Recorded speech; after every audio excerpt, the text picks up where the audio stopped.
Welcome to Car Shopping Questions and Answers. If you're car shopping right now, or you will be in the next 6 months, I want you to type me in the comments.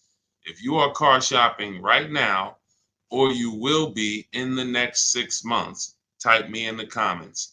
I'm here to talk to the people who are locked in, who care about their money for the next 30, 45 minutes about buying and leasing cars below market value. There's only three prices you can pay with any car. Market value, that's the price everyone pays. Negotiators pay market value. Above market value is people who just don't know how to negotiate at all, have no strategy. They're going to pay above market value. And then below market value. Below market value is reserved for the people with strategies, not negotiators. The reason we get below market deals is because we employ online strategies that are very easy to use, where we put dealers and banks against each other while we sit and relax at home. So start typing your questions. I do these live streams a couple days throughout the week to make sure you have all the answers you need to be able to buy, lease, and sell cars for the maximum money. And that's all we do here. So everything we'll be talking about is out of my new book. It's called It's called Cars from Home: 7 Steps to Saving Time, Money, and Avoiding Dealerships. It's 5-star rated, and you can get your copy for the next 30 minutes. It's part of my welcome offer for 75% off. It's normally $97, but if you get to my TikTok bio or my Instagram bio before 30 minutes is up, you got yours for $24. It'll be in your inbox in 2 or 3 minutes. I also have a comment on YouTube or in the Facebook comments for you to activate your 75% off. That's everything we'll be talking about today. Let's go with the first question, Dolan. Let's get the show on the road. And let's get to some unlearning and relearning. Philly Speed, the last car I bought, the dealership wanted me to use their financing instead of my pre-approval. So we always let the dealership see if they can beat the financing we have, but we also come in prepared. And now you got to be careful now, because banks are now scamming. Banks are locking people in with hard credit pull pre-approvals. So they know that the people are hip to pre-approvals. And so I want you to pay very close attention to any company, dealership included, that tries to lock you in, because that's the exact opposite of what we do. We do not let banks and dealerships lock us in, because that prevents us from shopping their competition. And the way that you save the big money, not the hundreds, if you want to save the thousands, the 3,000s, the 5,000s, the 10,000s, and more, is you're putting dealers and banks against each other. That is the name of the game, and that allows you to save more money than you've ever saved without being you could be the world's worst negotiator. You could be a horrible negotiator, and putting dealers and banks against each other is going to be how you save more money than the best negotiator in the world. So we don't do pre-approvals unless they're soft credit pull. If they're soft credit pull, we'll use the pre-approval to budget, because the only purpose of a pre-approval is to budget. Who's a homeowner? Type me if you're a homeowner. You know you got a pre-approval, or you got pre-approved for your mortgage to budget. They told you, based on your credit, based on your income, you could afford this much house, 300,000, 400,000, 600,000. They told you this is what your interest rate would be. This is what your monthly mortgage payment would be with taxes and insurance. So the only purpose for pre-approvals is budgeting. So now, when you don't, the reason why I hate bad pre-approvals, in my book I call them restricted pre-approvals, is because, one, they're going to activate the rate shopping window. Thanks, Dawn. The rate shopping window is a period of time that the credit bureaus give you to let multiple banks and lenders access your credit with a hard pull to compete. So within a 14-day period, you can have 20 banks access your credit, give you their best rate, so that you know you got the best rate because you created competition. Now, once you activate the first hard pull, the clock starts ticking. The clock starts ticking. And when you start, even see, You think this is your bank. It's not your bank. You don't own it. We don't own these banks. These are for-profit companies. Just like somebody said to me the other day at the gym, hey, I went to my car dealer and they told me this. I said, you own a car dealership? He said, oh, no, no, no. I meant the dealership that sold me the car. Okay, use those words wisely because it's not your dealership and it's not your bank. These people would not even want to know you if you weren't giving them money. So now that you actually know the truth and you're aware of what that is, let's start putting these people against each other so you can find out that these people aren't truly your friend. So the way we do it, I have a strategy I call the bank bidding war.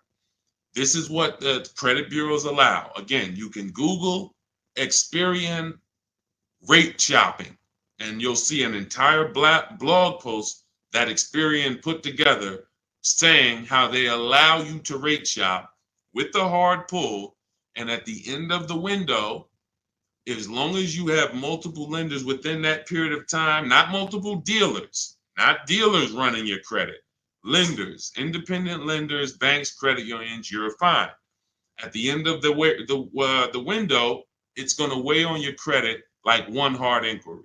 So if one hard inquiry would have lowered your credit score 10 points, 20 hard inquiries are going to lower your credit score the same 10 points because they see you're shopping for your rate. You don't get penalized for being diligent. You get rewarded because they know if you're shopping for your rate, you care about the $2,000 and $3,000 and $5,000 in your loan that you could save by getting the best interest rate. So we do this after we find our car, Philly Speed, because once we find our car, first of all, let me say this one thing. We separate who we buy our car from who we get our loan from. These two different people, because whoever wins the bid gets our loan. Whoever wins the bid gets to sell us a car. It's not the same person. It's not the same companies. What's up, Sheila? Good to see you, Sheila. So this is so once we find the dealer who's going to sell us the car, they win the bid, used car, new car. We now lock that car up with a deposit. Now we come home, we do all our rate shopping online, banks, credit unions, online lenders. I have resources in my book where you have online credit unions. Let all these people compete. Then we call the dealer and we see if they can beat it. This is how we guarantee that we're not paying 7.2% interest when we could have been paying 5.9% interest. We're not paying 6.9 when we could have been paying 5.19. That's big money. And I know you haven't been taught that. You've been taught, oh, let me just focus on this, my monthly payment. That's one of the worst things you could do is being a payment shopper. Being a payment shopper, hey, give me the $400 a month for this car. We got a deal. That is one of the, and in fact, that's the first video I made on TikTok that really introduced me to the world. Is the worst thing you could do in a car dealership. Just say, get me to this payment, we got a deal. Payments they can manipulate. $400 a month on a loan is 5 years, $20,000 on a regular loan. There could be $30,000 on a lease, $35,000 depending on the car. On a lease, could be $18,000, $15,000 with bad credit. $400 a month. There's so many ways to get this $400 a month. So you don't want to be mixing these things. You want to separate your loan shopping from your car shopping. And it's easy when you're paying cash. Cash buyers don't make these mistakes. Cash buyers still overpay. They don't get, unless they're bidding, but they don't make the mistake of mixing their payments and thinking, wow, just because I got a good monthly payment means I got a good price on the car. Absolutely not. You could have a great monthly payment, but you paid a terrible price for the car. Two totally different things. That's why we separate them. Go ahead, Dolan. I see a lot of questions coming in. Let's go. We'll keep more coming. Let's go. You ever had bad? Okay, let's go to the next question. I don't even know what that means. I don't even know what that means. Go ahead, Dolan. Next question. Maybe there was a typo.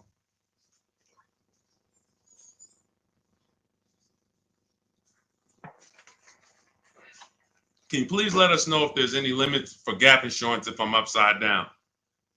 It depends on on the coverage. You need to find out the coverage. There are gap insurance policies that I've heard of that didn't cover the entire shortfall. So, for example, if your vehicle is worth $25,000, but you owe $30,000, you're upside down. If your vehicle gets stolen and not found or totaled, you're going to owe money. And I've seen this happen so many times throughout the years because people didn't get gap insurance. They'll literally total their car. And then so now you got a horrible life event that happened. You got into a car accident, and then you get a bill. You get a bill, and people are like, wow, where did I get this bill from? And it's like, your car was only worth 25, but your loan was 30. So if you're driving around in a car that does not have, that's not worth what you owe, but you don't have gap insurance, you're exposed. Something happens to that car, not only are you going to lose the car, you got a bill coming to you. So what I always say is, you got to know when you're upside down. You got to know when to get gap insurance. And you also have to know you don't have to buy it from the dealership. You can call your insurance company, see if they sell it. You can Google insurance companies that sell gap. Usually you can find it for a cheaper price than what the dealership is going to charge. But some of the worst, it's insult to injury. It's not many things like losing your car and then getting a bill on top of that. That's almost as bad as like having a car that's breaking down and then you got to fix something on it, but you still have a car payment. So the car doesn't drive, transmission's out, but you still got to make a payment every month. It's like, those are two of the toughest things. So know when you need gap insurance. Don't skip that. That's not a smart decision at all. But then check the coverage too, because he's asking about coverage. Check how much coverage. Do you have $15,000 of coverage? When you get your gap insurance policy, ask how much is covered if, God forbid, the vehicle is totaled. Go ahead, Dolan. All right. Hey, what's up, MT? I'm in the market to lease my first Mercedes. I'm looking for an S580E. Make sure you get multiple offers. So let me give you an example of somebody who shops for a luxury car, gets multiple offers, and this was an electric BMW. Where's Teddy's deal? Teddy got a $73,000 BMW i4 M50. He said he got 10 offers. Now, we use a process in my book, it's called the 25 to 5.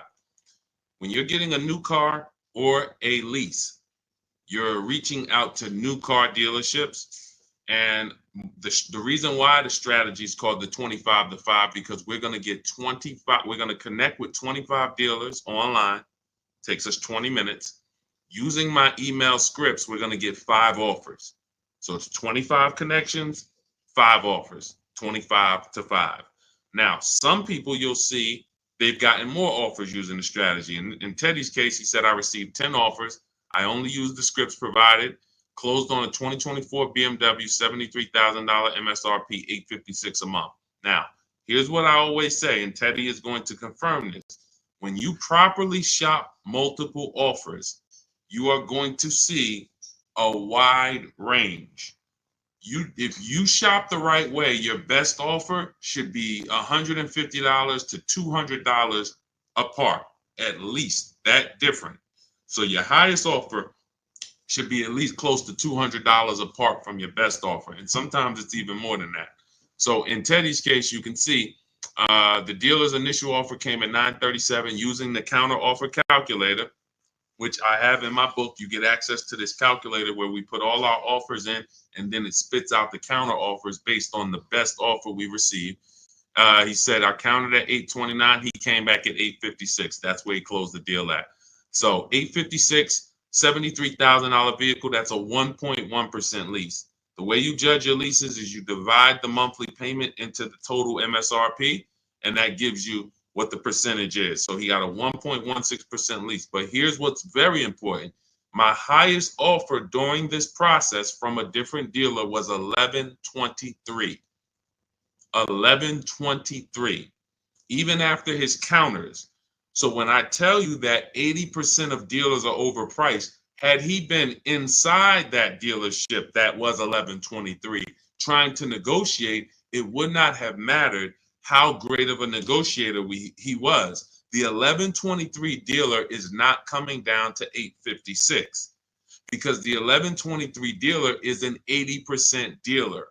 They're not going to sell the car if they can't make a certain amount of money. And that's what the 80% do. They'll discount and say that's the best we can do. They're not lying to you, but it's not the best their competition is willing to do. So if you're in a dealership that's an 80% dealer, this is why I said at the beginning of the stream, negotiators lose all the time. Great negotiators who don't use a bidding system lose all the time. I don't care if you're in sales, you say, Deshone, I've been in sales, I negotiate for a living. You lose all the time because there's no way for you to know the bottom of a vehicle. You don't know, is the bottom 7,000 off? Is it 3,000 off? Is it 15,000 off? What's the bottom? And the only way for you to know the bottom is to get multiple offers from multiple dealers and see the one who gives you the best offer.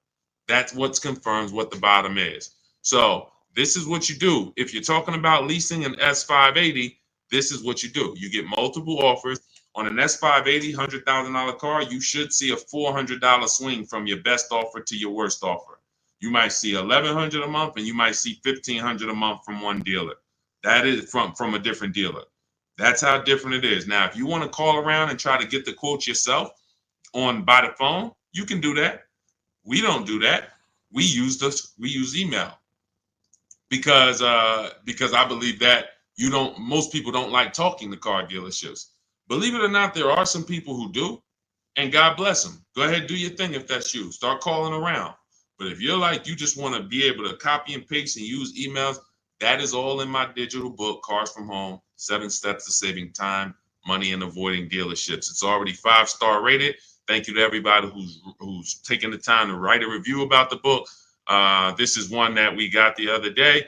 Marguerite, I started pulling these up. This book is a must if you're thinking of getting a new or used car. So much has changed in the process since I bought my car 40 years ago. Think of it as a workbook. Even though you finish the book, you'll refer back to it several times. This is another one that I snatched. Deshone Auto book, Leave Nothing to Chance, from A to Z. He covers every aspect of car research, acquisition. I use the step-by-step approach from securing financing first to better understanding what I could realistically afford. Researched several vehicles, which led to the certified pre-owned. I reviewed my car specs, model years. See, what he's doing is he's walking you through the process I walked him through. That's what it is. It's a process. So when you get Cars from Home, my digital book, you now have a process for getting below market leases, process for getting below market car deals, a process for selling your lease instead of returning it to dealers and they go and sell your lease and make $2,000, $3,000, $4,000 and you didn't even know you could sell leases. You sitting here like, man, I didn't even know you could sell a lease. How much has that cost you? Let me ask you a question. You're like, Deshone, I didn't even know you could sell a lease. How much has just that alone cost you? If you don't know you could do it, you certainly don't know how to do it. There's still you listen, honestly, you might have been taught you can't even sell your car without the title. Who was taught that? I got to have my title before I could sell it. And I know this is true because when I was at the Mercedes dealer, people would walk in and the guy would be like, Deshone, is that the new one? I said, yeah, that's the new, the 20, whatever. I said, all right, as soon as I make my last payment, coming back to see you for that. I know. Most of the people are not going to admit it, but they didn't know. They don't know this stuff. So the reason why we have to get, I'm talking to you who are honest, who are willing to be honest and willing to take the bad news, because that's how we change. You cannot, if you won't admit that you didn't even know how to sell a lease, then how are you going to get to the point where you can sell leases and make $2,000, $3,000, $4,000? See, I always meet people with bad news because I care about your car deal. I'm not the person who meets you and says, hey, Milton, you're doing a great job. Brandon, Rindy, you guys are just doing a great job buying these cars. Look at your deals. Wow, you're getting 1% leases. Wow, look at all these offers. You're getting $5,000, $10,000, $15,000 off on all of these offers. Great job. Oh, man, look at your pre-owned car. You got a huge discount. Originally, this car was $50,000 and you got it with good mileage for $26,000. Wow, you got a great discount on this pre-owned car. That's not how I'm meeting you. That's not how I'm meeting you. I'm meeting you. You don't even know that you should be getting the new price of a used car. You're looking at a used car. Duh, I'm looking at a 3-year-old car. Deshone, how do I know if this is a good deal? Well, we need the brand new price. What was that car brand new? Was it 50? Hey, when I was looking at my Infinity truck, I was buying an Infinity truck 2 years ago. I was looking at 4 white ones. 4 white ones. They were between $30,000 and $32,000. Now, most people would have just said, oh, well, let me pick the best one. Close my eyes, did a roulette, and they would have got in trouble. Why? Because I know, which is what I teach you in my book and what I teach in these streams, you have to get the new price. So now I get the new price and I find out one of the vehicles brand new was 46, one was 48, one was 52, and one was 54. Brand new. So all of those cars, when they were 30 to 32, they look similar. Oh, they look so close in price. But once I understand that, oh, this one's 46. That one has $8,000 more equipment in it. The price became far. It became clear what value was the best. Somebody would have picked the $46,000 car and said, oh, well, that one they were asking the lowest price. Meanwhile, for $1,500 more, you could have got $8,000 more equipment. This is value. So these are the things when I meet you, this is how I come. Deshone, I know I made a lot of mistakes. I'm willing to hear the bad news so I can get to the good news, so I can stop making these mistakes. That's all we're here for. And if you could take that, then we're going to be fine. You're going to be just fine. I can help anyone get below market deals who's willing to unlearn. That's it. If you're willing to unlearn, you're good all day. Okay, so that's what you do, MT. Get bids, multiple bids. You need to get at least 5 bids for that Mercedes before you make a decision. Once you get the 5 bids, you'll have a clear winner. That's who you do business with. Go ahead, Dolan. And matter of fact, let me show this Mercedes discount too. Just so you know, MT, we just had somebody who got a Mercedes. And just so you know how much money is in there, you got to zoom in on this. But this was a $79,000 Mercedes electric one, just like the one you're talking about getting, except this is an EQE. And Milligan got $27,000 off. That's 20. Let me put that back on the screen. If you're on Instagram, if you're on YouTube, you can see this. $27,000 off. So I don't want you going in there thinking that, hey, if I could get $5,000 off, that sounds like a deal to me. Well, unless you get multiple offers, or you could leave a lot of money on the table, you'll end up overpaying by like $15,000, $20,000 and never know it. Go ahead, Dolan, shoot that next one up. All right, welcome to the new people who just jumped on. This is Car Shopping Questions and Answers. We're doing rapid fire Q&A. Any car question, throw it up, type it up. Dolan will pull it into the screen. And shout out to the people who have liked the broadcast. Hit that like button. It means a lot. You make sure you run once you do that, you let the algorithm know we're talking big money over here. All right, ID Corals. What's the most discount seeing on a RAV4 Premium? You're feeling for the bottom. That's a losing strategy. So when I look at a vehicle like Tiffany's vehicle, Tiffany, look, she gets a Mazda 2024 CX-90. Her best offer from all of her bids was $6,530 off. At the time last year, Eddie got a Toyota 2023 hybrid Camry. Those were hot. His best offer at the time was $2,086 under MSRP. That was a time when people were still charging over MSRP for some of these hybrids and some of these Camrys. So you don't know what your offer is going to be. I wish I could tell you that, hey, a Jeep Grand Cherokee, if you get $7,000 off, that's the bottom. A BMW X5, if you get $6,000 off, that's the bottom. No one knows. And frankly, there's never going to be a way to know. The only way that you possibly could know is if you're in our network and you see people who make a deal. I'll give you an example. If I see Ansley picks up his QX, his Infinity QX 60. I see Ansley, let's see, he picks up his Infinity QX 60, $58,000 vehicle. He gets it for $554, no money down. He leased it. $554, no money down on his lease. That's a under 1% lease, if you're not aware of how leases are judged. Savvy people all know about the 1% rule. So if your lease payment is 1% or less than the MSRP, you stole a vehicle. So this is a 1% lease, no money down. That's the only way we can judge a 1% lease, not with money down. So when I look at the discount on this, he probably got $7,000-8,000 off that Infiniti. He might have got you can't get that type of payment without getting huge amounts off and huge rebates. But he did not know that he was going to get that type of payment on his Infiniti. He did not know that he was going to get that type of payment. He went in, he shopped the market using our strategies. And just so you know, once you know how to do this, it only takes you 90 minutes to shop the market. When you see these people, look at Ansley's last sentence. Started the process Saturday, accepted a deal Monday. This doesn't take you, I'm not ever going to spend more than 2 hours car shopping to get a deal. Never.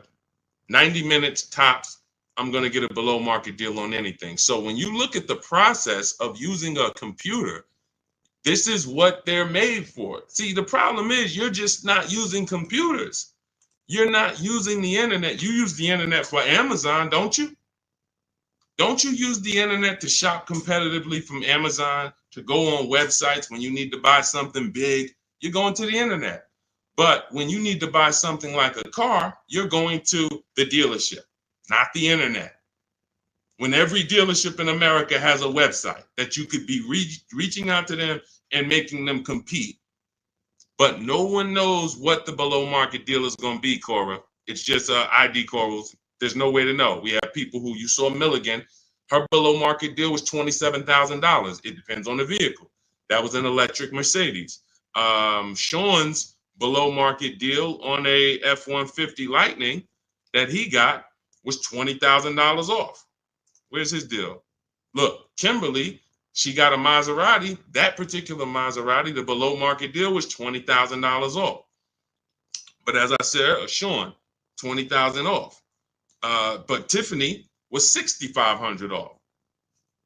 So when you see on the Mazda, so it's different for every vehicle. You have to understand that. And there's no way for you guys to know that.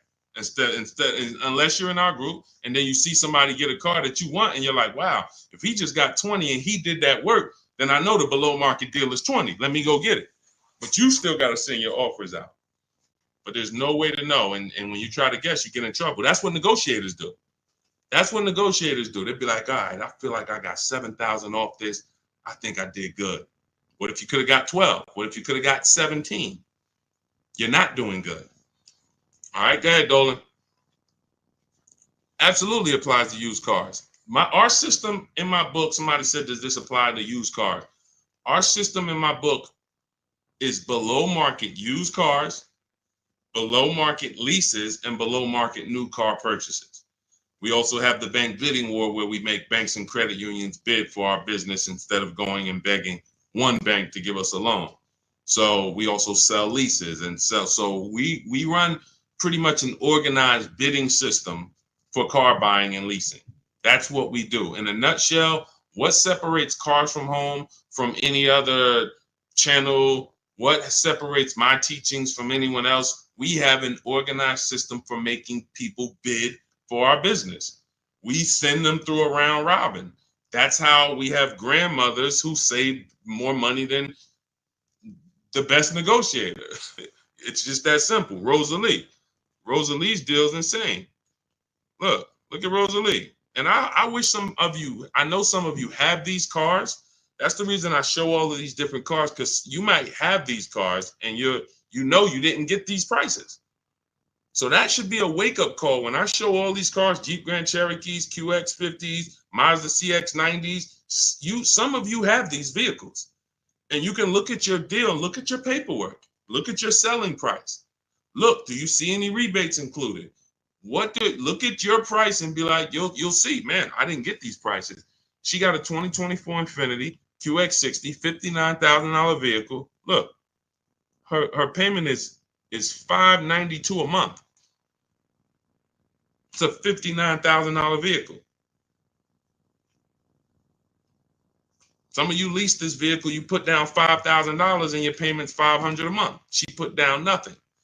So this is below market. I told you at the beginning of the stream, it's 3 prices that you can pay for any car. 3 prices. Market value, that's what negotiators pay. Above market value, that's for people with no strategy pay. Can't negotiate, no strategy. Just please, just get it over with. Tell me what it costs. They're paying above market value. And then below market value. Below market value is reserved for the people who know how to make people bid and compete for their business. Okay. All right, go ahead. Every time you get a hard pull on your credit, it brings down your credit score. That's why you want to mix them with, you want to have, all right. So first of all, you want to understand that this is called the bank bidding war. And this is an organized process that we created based on what the credit bureaus allow. The credit bureaus allow you to have multiple banks and lenders access your credit within a certain period of time, and it will show as one hard inquiry on your score. You'll see the inquiries, but the score, where one inquiry might drop your score 10 points, you could have 20 inquiries, but it's still going to be the same 10 points. And you can Google very simply, go to Google, type in Experian, which is a credit bureau, rate shopping. And you'll see the article that Experian themselves wrote telling you how you can rate shop. Banks don't want you to know this. Dealerships don't want you to know this, but we do this. So this isn't something that's new to us. It may be brand new to you, but think about that. If you are letting a lender lock you in to one offer, that means you're not shopping your interest rate. If you're going to Navy Federal because you're so gung-ho and super chummy with Navy Federal, but you're not letting anyone else compete against them, then you're not getting the best interest rate you could be getting. You certainly don't know it. You think because, oh, Navy Federal, they're my credit union, they would never charge me a higher interest rate than someone else would. Who said that? Their goal is to make money. So we use a strategy that is allowed by the banks, by the credit union, by the credit bureaus, and most people don't know about it. That's fine. Most people don't know anything about what I'm talking about. So everything that we're talking about here, most people don't know about selling leases. Most people don't know about getting bids for their cars instead of trading. Most people don't know about sitting online and contacting 20 dealers to get a lease quote using online scripts, emailing only to get 5 offers. Most people don't know about anything we're talking about. Leasing, and how leasing saves you way more money than buying unless you keep your cars 8 years. If you keep your cars 8 years, then leasing doesn't save you more than buying. But if you don't keep your cars 8 years, leasing, getting below market lease deals like some of the ones you see that I've shown you, saves you way more, thousands more than buying. Most people don't know any of this. So it's not about that. It's about, will you know it, Dawn? I don't care about what most people know. I care about the people who are like, look, I want to know this. I want to know how to make sure I shop for my interest rate and don't let the dealer shop for it for me, or don't just let one bank give me their offer. No, it's too much money. You know the difference between, and I want to pull this up, the difference in interest between on a $40,000 loan, $40K loan, what's the difference in interest from, let's say, 5.9 to 7.9%? Because we're so busy talking about the money on the car, but we totally overlook the money in the loan. And we don't. So when in my process, those of you who have my book, you know the bank bidding war. You know we're taking shopping at home for our loan just as serious as we're taking getting the best price for our car. So look, on a loan period, 5-year loan, interest paid on a 5.9%, 5.9%, hold on, interest paid at 5.9 is 15.8, difference is 4,000, positive comparison, and interest cost $40,000 loan over 3 years and 5 years.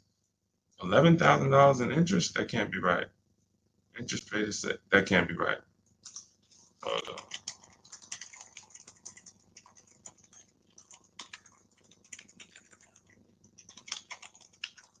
$7.9%. How much interest is paid on a 5-year loan? 7.9%. Could be over $15,000. That's impossible. 7.9 is that's impossible. Hold on. Now I gotta figure this out. I know it's a big difference. I know it's thousands different, but on a $40,000 loan, hold on. Wow.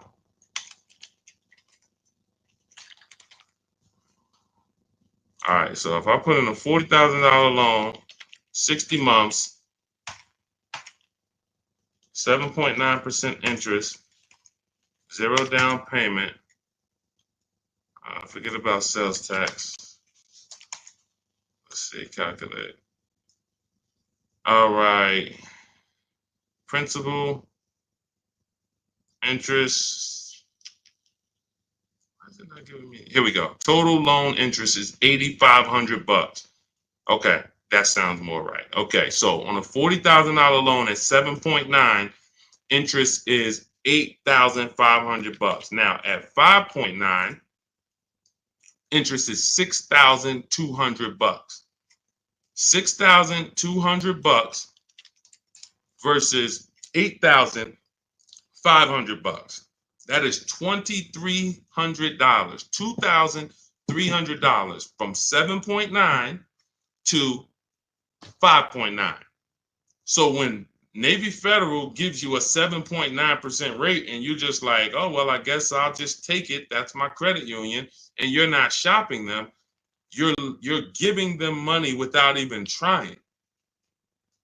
And everything we do is quick, simple from home. But you need to understand how much money you have given to these banks and dealerships by just not making them compete. You're not just magically getting big money off and saving all this money. That's just not, it's too much money in car deals. Go ahead, Dolan.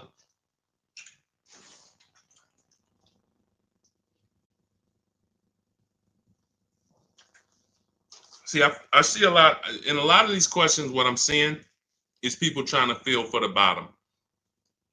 You don't want to use competitive strategies. You're not going to get there that way. Michelle, what's a good APR on a 2014 car? First of all, a 10-year-old car, you shouldn't have a loan. In my book, I teach something called the rule of 72 and the 10th birthday. 72 months is the longest loan you want to take on a car. Anything longer than that is like a 50-year mortgage. If you got to take a 50-year mortgage to afford a house, you can't afford the house.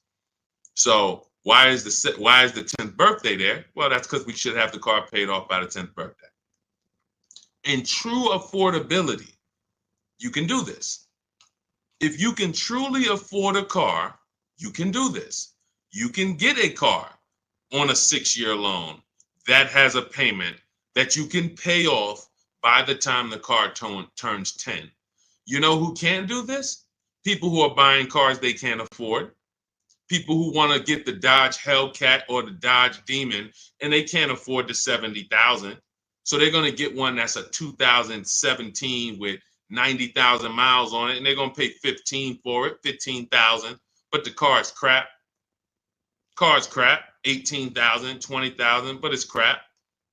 Cars hasn't been taken care of, and they're going to take out a 6-year loan on it. So they're going to take out a 6-year loan on a car that is already old with high mileage.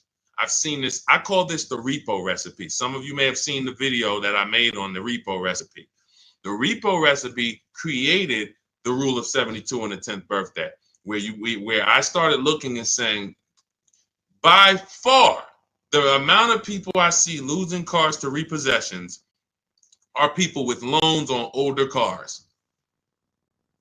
They own loans on older cars that instead of getting a nice, smaller, maybe less socially impressive used car, they want to get something that looks better, has more amenities to them, as more in a class of luxury. all right, Deshone, I could get this 2015 BMW. It's it has 90,000 miles on it. They only asking 14 grand. It's a horrible decision unless you can pay cash, because all you're doing is investing in a car for 5-6 years with payments that is already due for repairs. At 10 years old, the car you're asking about, Michelle, is already due for repairs. This is the age of the car. This is the age of the life cycle of the car where repairs should be normal. 10 years old, the car should be paid off. And every 2 years, you go to your mechanic. Hey, what does it need? They say, okay, hey, you got to put 1,000 into it. You got to put 800 into it. No problem. Here you go. Let me keep my car running. That's the age of repairs. But when you're starting a fresh loan on a car that is in the age of repairs, this is what I call the setup for the repo recipe, because you're going to now get this payment, $400 a month, $300 a month, $500 a month, whatever it is, and you now have a surprise. Hey, car's breaking down. Hey, what's this light flashing on my dashboard? Hey, what's this going on? What's this sound I'm hearing in the back? That's because you bought a car that is in the age of repair and you just bought it like it wasn't. See, if you drop cash on it, 15 grand, I don't got no problem with that. Because now you're going to say, all right, Deshone, I bought an older car, paid it off, but I'm going to put some money to the side just in case things go wrong. Perfect. But when you're making your car payment and you're paying your insurance and you're putting gas in the car and you have to do an oil change, and then something breaks and it costs you $2,000, you're gonna see the repo recipe, because you're gonna be like, wow. And God forbid something major happens, like the transmission goes, or a head gasket goes, or the engine goes. Oh, forget it. Now you're sitting there with a $400 payment on a 10-year-old car that literally you still owe $16,000 on, and it doesn't even drive. You need an engine. Happens all the time. I've been seeing it happen since 2006 when I got in the car business. And what's the reason? Older cars, long loans. Let's get these older cars, instead of being frugal and saying, all right, I could afford $300 a month. Let me go get an inexpensive, smaller used car that I can get something that's 5 or 6 years old, where it'll take care of me. It's not going to have all the bells and whistles because I don't have the budget for that, but it is going to be dependable. It is going to get me from point A to point B. It will allow me, it won't surprise me. I'm not going to come out one day to go to work and the car is broken down on me. Now I'm calling out of work and I got to call a tow truck and all of this stuff you're going to have with this 2014. So these are the things that I speak to my family about, to my friends when I was in the car business. These are the things that I would speak to people about, Michelle. A loan on a 2014 is a horrible idea. I can't even tell you what a good APR would be, but if you had said what's a good APR on a 2020, I can tell you we need to bid that out. We don't know what a good APR is. Is it 5? Is it 4.9? Do they have a special interest rate, 1.9? What's the best we're going to get? We're going to put it through a bank bidding war process, and we'll see. That's it. But a 2014, that's just too old of a car to have a loan on. Go ahead, Dolan. Everything I'm teaching is inside my new digital book. If you want the entire blueprint of everything that people like Pierre have used, people like Zafrina have used to get these below market deals, Teddy, people like Jared, look, Greg, some of you know Greg, he got his EV6 Kia, $56,000 vehicle, $527 a month. Everything that these guys have used and girls have used to get these below market deals is in my new digital book. And you can have it for 75% off. That's my welcome offer, but it's only for 30 minutes. After 30 minutes, it goes back up to $97. So if you want yours for $24, head to my TikTok bio now or my Instagram bio, click the website link there, and then click the button that says 75% off new book. Get there before the timer so you can get your $24 book instead of a $97 book, even though it's worth it at $97. And if you're on YouTube, I have a comment for you, a link for you in the chat, and then I have a link for you guys on Facebook. But that's for those who want the blueprint. It'll be there. And make sure when you get your book, you screenshot the thank you page, because it has my support team's email on there, just in case you type your email wrong. Want to make sure you can reach out to support to get your book. Go ahead, Dolan. Does your book go into detail about cash purchases? Cash is simple. It's just simple. You're using one step of the bidding process. If you don't have a car to replace, then you're using one step. If you have a car to replace, then you still be doing the equity assessment to sell your old car. You just wouldn't need the bank bidding war because you're not financing. But for sure, if you use you'd be using the same process that Milligan used. Milligan used to save $27,000 off her car. Pierre, he got his pre-owned Mazda. He got 20% off certified pre-owned CX5. Used the perfect budget calculator. Spotted this best deal of similar listings, and then he knows how to get the original price to make sure that he got the biggest discount from the new version. Somebody like Vincent. Vincent gets a Lincoln. He wanted to get, what I like about Vincent is he got more discount than he went in to get. I can't even see all of these people. Here we go. Vincent, he said, I bought a 3-year-old Lincoln Corsair, under 45,000 miles. He targeted to get 30 to 35% off original MSRP using the multiple marketplace strategy in my book. He got a 43% off MSRP, original MSRP. See, that original MSRP, that's different language. That's language that you should be using when you buy a pre-owned car. There's no pre-owned car that you should be buying from this day forward and the original MSRP is not in your language.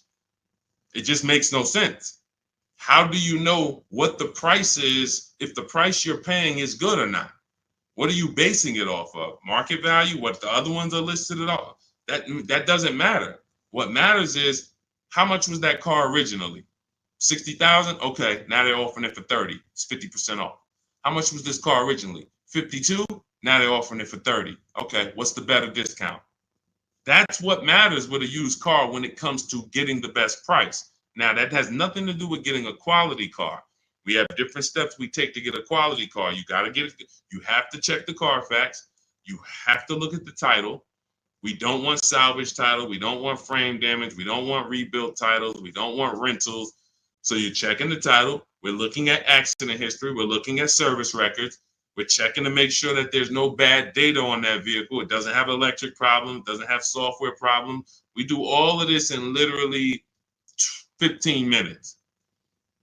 That's our steps for making sure we don't get a bad used car. But when it comes to pricing, you must know the original MSRP or you can't, nothing else matters when it comes to used car pricing. So that's all in my new book.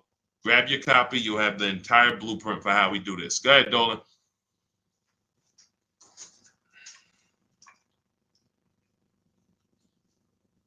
What do you do if your loan is upside down and you want to lease? Transfer it over. In my book, we have 2 ways to get out of a negative equity. There's 3 options with negative equity. 2 lead to a car, 1 does not. So just so you understand the severity of negative equity I call the bad credit for people with good credit. Because when I was at the dealership, people walk into Mercedes, and if they left with they could have an 800 score. If they had too much negative equity, they were not leaving with the car. So there's only 2 things that I've witnessed in my career that stop people from getting deals on cars. Credit's too bad, negative equity. So that means it's a serious thing. So what I say is understand the cause. The cause, which you seem to know already, Lavis, is you should be leasing, but you buy. That's why Lavis is asking about going from a negative equity deal to a lease, because the taking out 5-year, 6-year loans is what you do. Then you go and you replace those cars in 2 or 3 or 4 years. You have negative equity. Happens all the time, especially to you who doing no money down deals. And to those of you who are putting down like 5, 10 grand, you don't have any negative equity, but you're losing that money. You're not getting that money back. You put down 5 grand, 10 grand on a car, then you come to trade it in 5 years, and you come to trade it in 3 years. You're not getting that 5, 10 grand back. You don't because it's just the car depreciates too much. So you're just throwing money at these cars that is not coming back to you. When you are going for a lease now, we have 2 ways that you're going to transfer to a lease from a negative equity deal. We're going to do our equity assessment.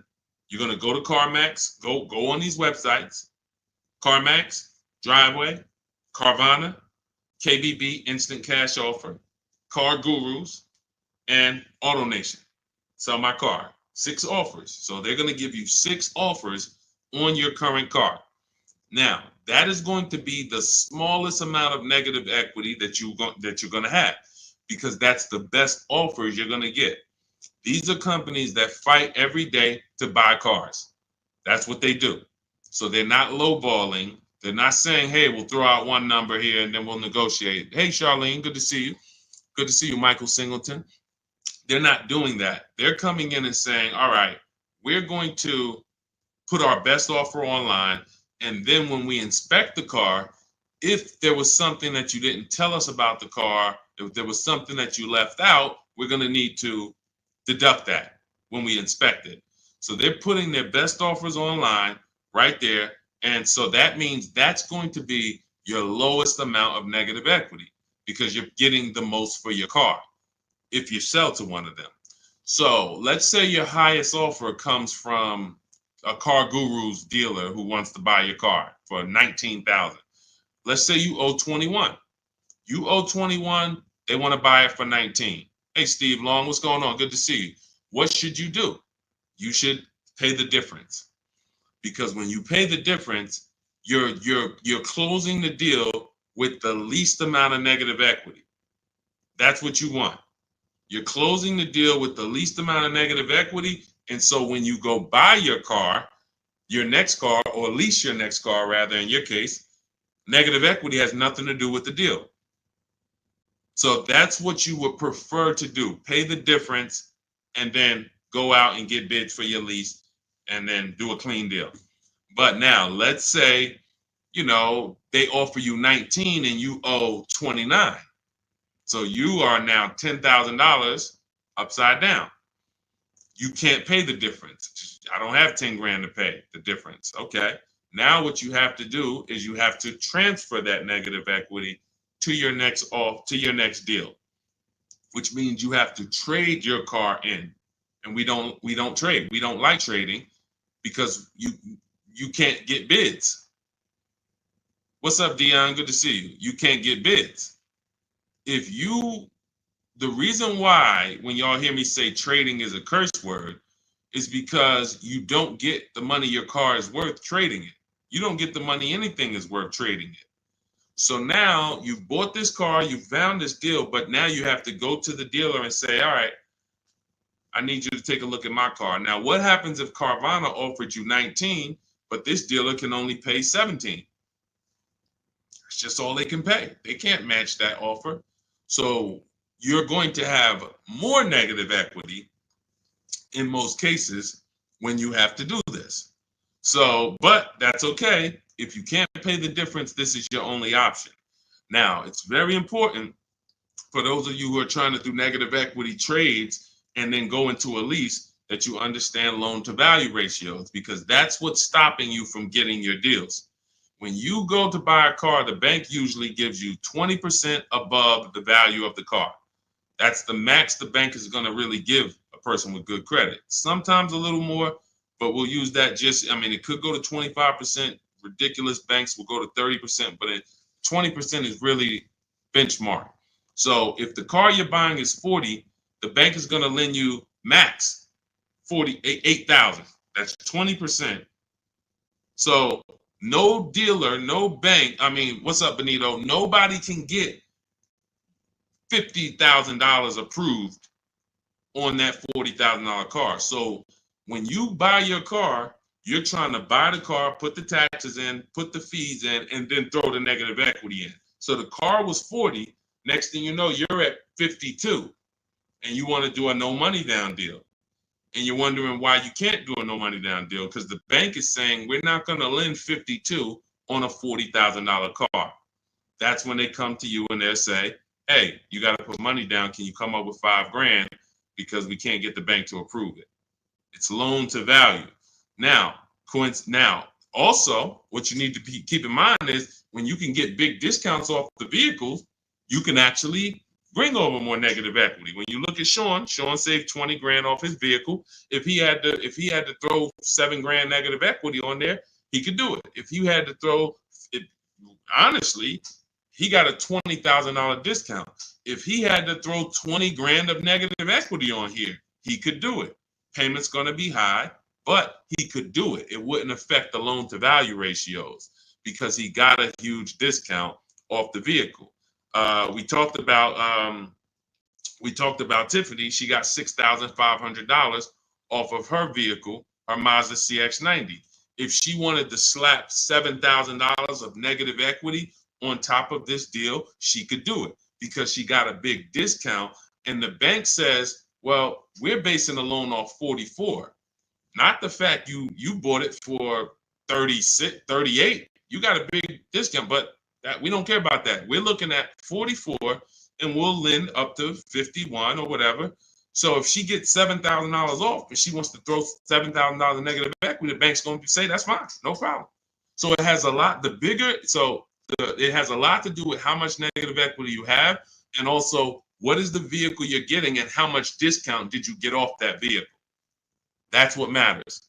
So make sure you understand what's causing negative equity, which is for you. So because, like I said, Lavish seems to understand she's going into a lease, but the cause for negative equity is buying cars when you should be leasing. Very simple.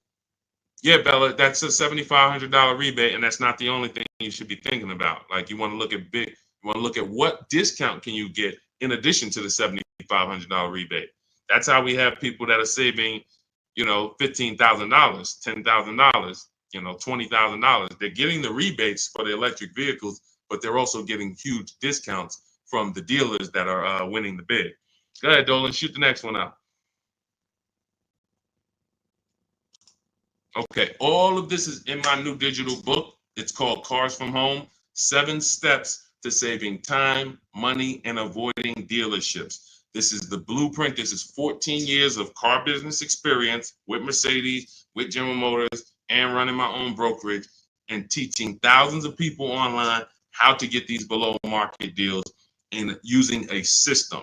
We don't wing it. It's not an accident. It's not like, oh, I hope this works. This is a particular set of things you do online to make dealers and banks bid, and success is guaranteed. If you trust my process and forget about your old way of no process, you will be fine. The success is guaranteed. So as part of my welcome offer, you can get the book for 75% off. It's normally $97 because it's worth every penny. I didn't want to price the book like it was a regular book because it's not. So it's normally $97, but for 30 minutes, you can get your copy for 75% off as long as you get to my TikTok bio, click the picture of me before 30 minutes is up. The welcome offer is only 30 minutes, then the price goes back up to $97. So you can go to my TikTok bio, go to my Instagram bio, click the website. You can go to the comment section on YouTube or the comment section on Facebook. Click the link and get your 75% off. But make sure when you get your book, you screenshot the thank you page, because it has the link right there to open the book. And then I also email you a copy, but sometimes you'll type your email in incorrectly and we can't email it. So you'll have my support team's email just in case. Is Capital One a good option to finance a car? We get bids. We spent a lot of time. You must have just jumped on, Jen. We get bids. There is no bank that is giving you the lowest rate. If a bank always gave you the lowest rate, they would be out of business. So when we consider what lenders, why do you think there's people in the money business?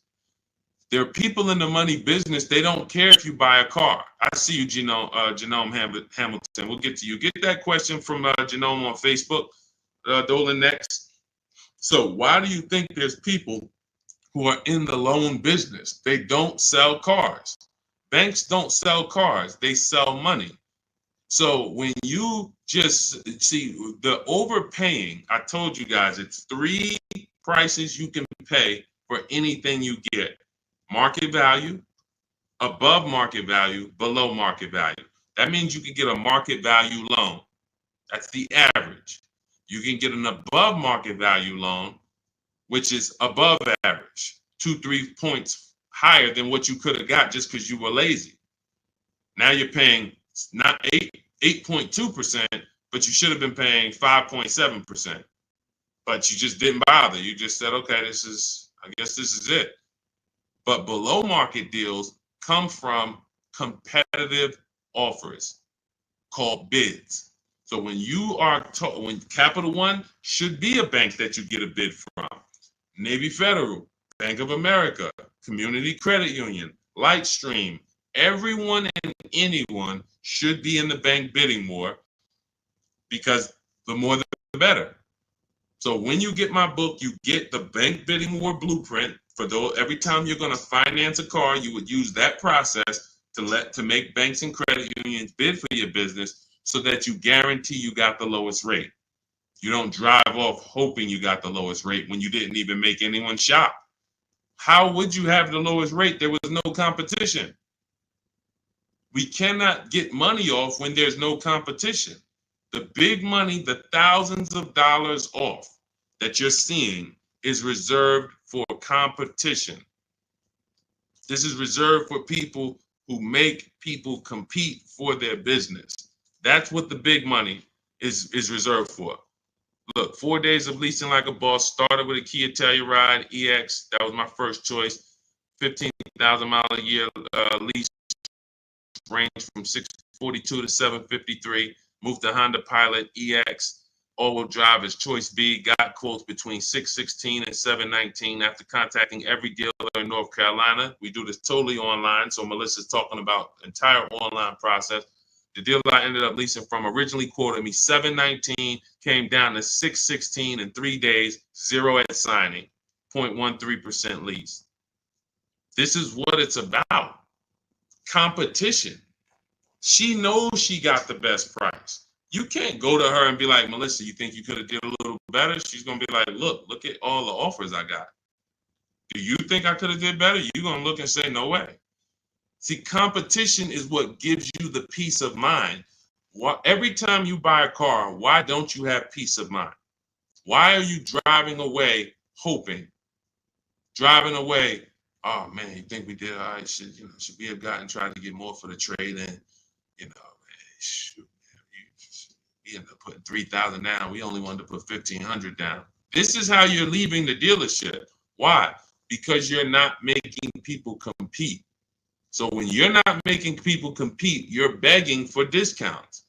And you have no leverage to be able to compare to even know that you got the best price. You have nothing to compare it to. So when people come on the stream and they're like, hey, Deshone, I'm paying $519 a month for this car. Is that a good deal? You have nothing to compare it to. Hey, I got a 2019 Mazda 3 for $17,000. Is that a good deal? You have nothing to compare it to. But if you had seen 7 Mazda 3s and then the one you got, it was originally, 31,000, but you paid, 17 for it. You know this. And this stuff is simple. This isn't building rocket ships. But this is reserved for the people who care about their finances. Everyone doesn't invest. Everyone doesn't save. Everyone doesn't, take financial literacy seriously in any way. But there are opportunities that flash past all of us where we can absolutely benefit from learning things that other people don't know. If you learn how to invest in stocks better than other people, you're going to do better than other people. If you learn how to get cars less than other people, you're going to get less than other people. This is not by accident. But you got to focus. This is your second most expensive purchase. So this is only for the people who are focused. This is for you. The blueprint, everything, my book, anything I do, the streams. The streams aren't for distracted people. We can't do nothing with distracted. There's people on here right now that got me on one channel, playing video games on the other channel, and then eating with another hand. And they think it's hard to win like that. And we're going to talk about a $30,000, $40,000, $50,000 transaction, and you're not even really focused.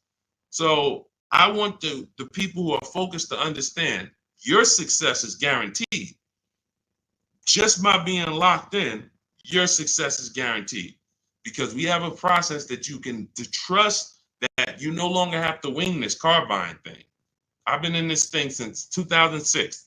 Car buying is very predictable. New cars, used cars, leases. There is nothing a car salesman is going to say or type to me or send to me in an email or send to my people that I haven't seen before. I used to have to send those same emails, copy and paste them. It's so predictable. So once you understand that, you'll understand why we're able to get these deals. All we're doing is putting people against each other. Simplest terms. Simplest terms. But we do have some advanced stuff when it comes to leasing versus buying. Obviously, this is more advanced teaching that people don't understand. But getting the money off, it's competition. Competition. Go ahead, Dolan. Shoot the next one in. Jerome Hamilton, if I get a GM employee discount, can I get a better lease? Who knows if they're going to really give it to you? See, the problem is when you walk in and say, hey, I got a General Motors discount. All right, here, let me work you up these numbers. All right, it's $601 a month with $2,000 down. Oh, that's the GM price? Yeah, that's the GM price. How do you know that? How do you know the GM price? How do you know it's not $3,000 in rebates that I'm holding back? How do you know it's not $3,000 in rebates and I'm only giving you $1,000 of it? Here, hey, I also we have $1,000 rebate. I also put in there for you. Oh yeah, you did with the GM pricing? Yep. You don't know. You don't know. So no matter whether we get X plan, GM deal, Mercedes fleet, does not matter. Multiple offers, because when you get multiple offers, what you're going to see is that some people are not going to give you the GM discount.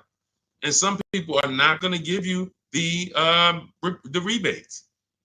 They're just not going to do it. It's in their DNA. An 80% dealer is going to try to make everything they can make. I'm not giving this guy the $2,000 rebate. Wow, come on, I'll sell his car to somebody else. So now you're going to deal with an 80% dealer and hope you can get a deal. No. Once you see the 20% that says, here's your GM discount, and here's a $3,000 rebate, and here's the price, and then you compare it to the others, you're going to see, oh, those guys were trying to get over on me. Of course, that's what they do. That's what they do. 100%. Go ahead, Dolan. We always get bids. Doesn't matter. You can't trust anybody to give you a price and give you all the rebates and give you the hidden money like they're your friend. That's just not going to happen. If they rather make the $5,000 themselves, why am I volunteering money that you're not even asking for? You came in and you asked for a GM discount. I'm giving that to you, maybe. But you didn't ask me about these rebates. You didn't ask me about, I don't need to volunteer this. This is how they look at it. So many times you get in there, you go, oh, give me the invoice price. Can you give me the invoice price? We got a deal. Man, if half these people that I've shown you on this stream had accepted invoice price, they'd be looking at these prices that they paid and saying, why the heck did I pay that price? Invoice price means nothing. What if you got a $7,000 rebate, $15,000 rebate on some of these vehicles? What if you got a $4,000 rebate? Invoice price has nothing to do with rebates. So now, all right, I'll take off $2,500 to get you the invoice, but what about, that's it? You happy with that? Yeah, that's all I want. My father told me get the invoice price and I got a good deal. All right, your father was sadly misinformed. Unfortunately, thank you. I'm gonna take a vacation on this commission and we just made $7,000 on you. My cut is probably $1,200. I got a nice pay. Thank you. Thanks to your dad too. It's a good guy. Good guy. Keep following his advice. This is how it goes. Unfortunately, these people are not your friends. And as a former car salesman, I keep it straight. I keep it straight because unfortunately, most people on here, you just I'm going to my car dealer. These people are not your friends. You invite Charlie over to barbecues. Charlie is my friend. He's been selling me cars for 20 years. Sold my dad cars. Once you start making him compete, next time you buy a car, lease a car, say, hey, Charlie, look, I'm going to get a number from you, but I'm also going to get numbers from a couple other dealers. Hey, what you mean? Watch Charlie get mad. Watch Charlie get mad. What you mean? What, you don't trust me? I've been doing business with you for 20, 30 years. Yeah, but I want you to actually, I just want to, this guy Deshone told me I need to shop around, always make sure, because it's a lot of money I could be leaving on the table. Oh, man, come on, man. See, that's a person that never wanted to compete. He would rather come to your barbecues, be friends with you so that you don't make him compete. Because the minute you start making dealers compete, you're going to see how much money you've been losing. That's the only way. It's the only way. You start making these dealers compete, you're going to see, dang, I've been overpaying. Some people right now getting phone calls right now. Hey, come on in. We're going to upgrade your lease. Good news. We're going to keep your payment around the same price. Who's getting these phone calls? Who's getting these phone calls? Good news. I can get you out of your lease right now and get you into a new lease about the same payment. Who's getting those phone calls? Who's getting those phone calls? I ain't been on since 5 a.m., KD. Chill out, bro. Chill out. Who's getting those phone calls? Right? Hey, come on in. I could get good news. I could get you in the brand new 2025. You don't even have to you don't even have to put no money down. Come on in, right? All of that, right? Everybody's getting those calls. Why? Because 2022 and 2021, they overcharged you and your payment is so high, even though deals are a whole lot better. They were better back then, but they put you in a high deal back then. Now what they're trying to do is keep you in that high deal, hoping you're used to it. And they want you to think that's normal. They want you to think, hey, Mr. Hayes, yes, you've been paying $750 a month since 2022. Good news. The market is all bad. The market's bad, right? Oh, yeah, I'm hearing that. Thank you. Thank you. I'm glad you're aware. Now, see, you say stuff, you don't even realize you say stuff that helps them make more money. That's why we don't talk in my system. There's no talking. But when you say, a lot of my friends been saying, man, these prices been high. I don't even know if they ever gonna come down. Yes, thank you. You're right. You're so right. We say the same thing in here every day, Mr. Hayes. But the good news is this. I can actually get you in a new vehicle and keep your payment around the same price as your old 2022. Oh, yeah, you can do that? Yeah. Man, well, I really like to come down. Yeah, but listen, things have not, interest rates are high, right? Have you been following interest rates? Yeah, I have been seeing that they're high and they've been high for a minute. Yeah, so that's all affecting the prices we can offer now. But, normally your price will go up by about $120. Normally you go into the 2025, but, I see you bought a car in the past and I was able to pull some strings, work with my manager, and we can get you on a new one, keep your price around the same. Okay, all right. When can I see it? Come on down. When can it come down? That price should be dropping from $750 to like $520 because the market is entirely different.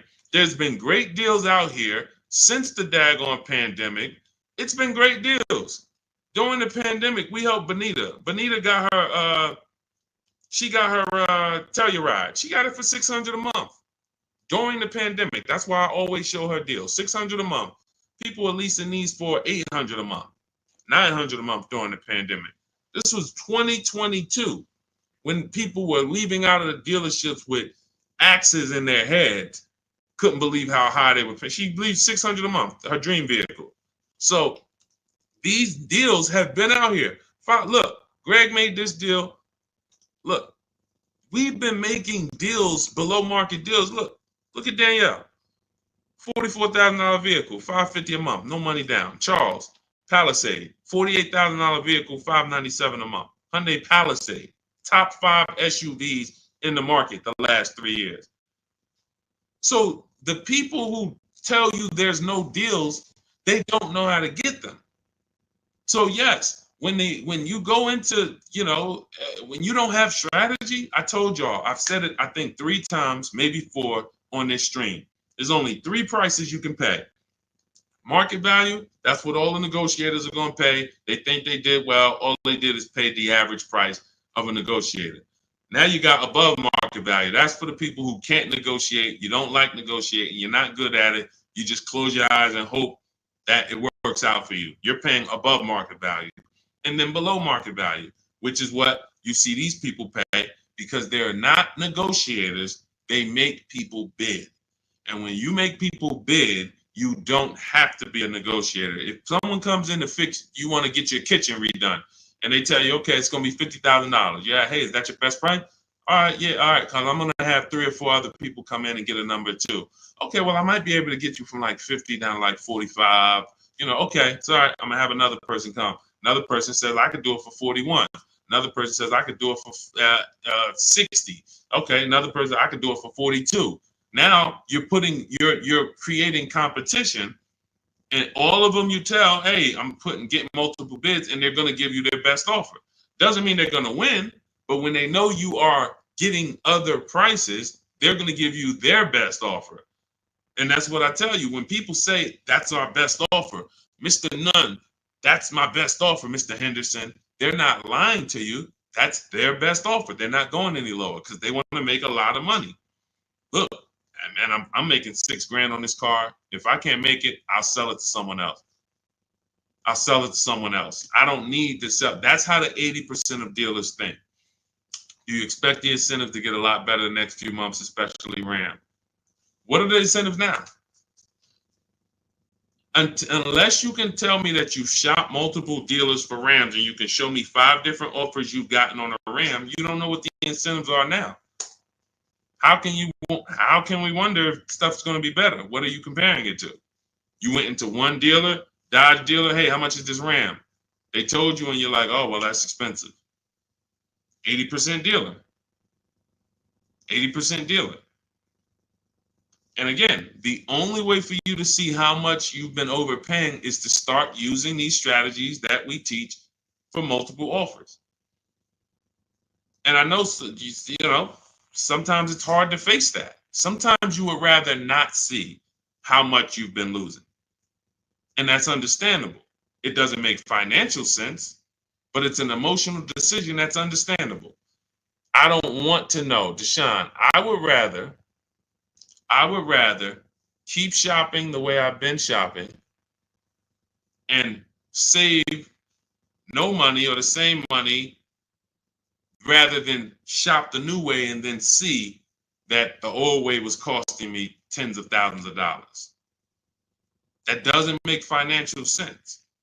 But the people when you ask, are the incentives good? You got to know what the incentives are now. That means we run the market. When I was shopping for my mother a couple years ago, I ran all the offers on a Mazda CX-5 for her in October. I didn't like the deals. I didn't like the lease offers. I contacted them again in November, emailed them all again. Hey, what do we look like in November? Didn't like the deals. Emailed them one more time in December. Or one of the dealers actually reached back out to me and said, hey, I got this car coming in. We did the deal in December. That is keeping track of incentives. That's monitoring programs. If I shop the Ram right now, it'll take me no more than 60 minutes to get literally 5 to 7 offers on Ram. Using my system, the 25 to 5 strategy in my book, I go into the book, I literally use my scripts, and in 60 minutes, 90 minutes, I'll have 5, 7 offers on Rams. That's just how it works. So now I'm able to look and see, all right, what type of discounts are they offering? What are the incentives? What are the programs? Do I like them? Do I not? All right, let me check back let me check back next month. Let me see if there's any new incentives. So that's the way it works. That's the way you move the market. We have to be able to monitor what the deals are. But I see, unfortunately, there's a lot of you who you want to try to fill for the bottom. That's just what you've been trained to do. It's a losing strategy. I would love for you, if I was still at the dealership, I'd love for you to come and try to fill for the bottom. Especially if I work for a manufacturer where we got rebates a lot. Come on in, fill for the bottom. $3,000 off is a good discount. When's the last time you got $3,000 off a vehicle? I just think, I think I might be able to get more. Okay, listen, we settle at 5.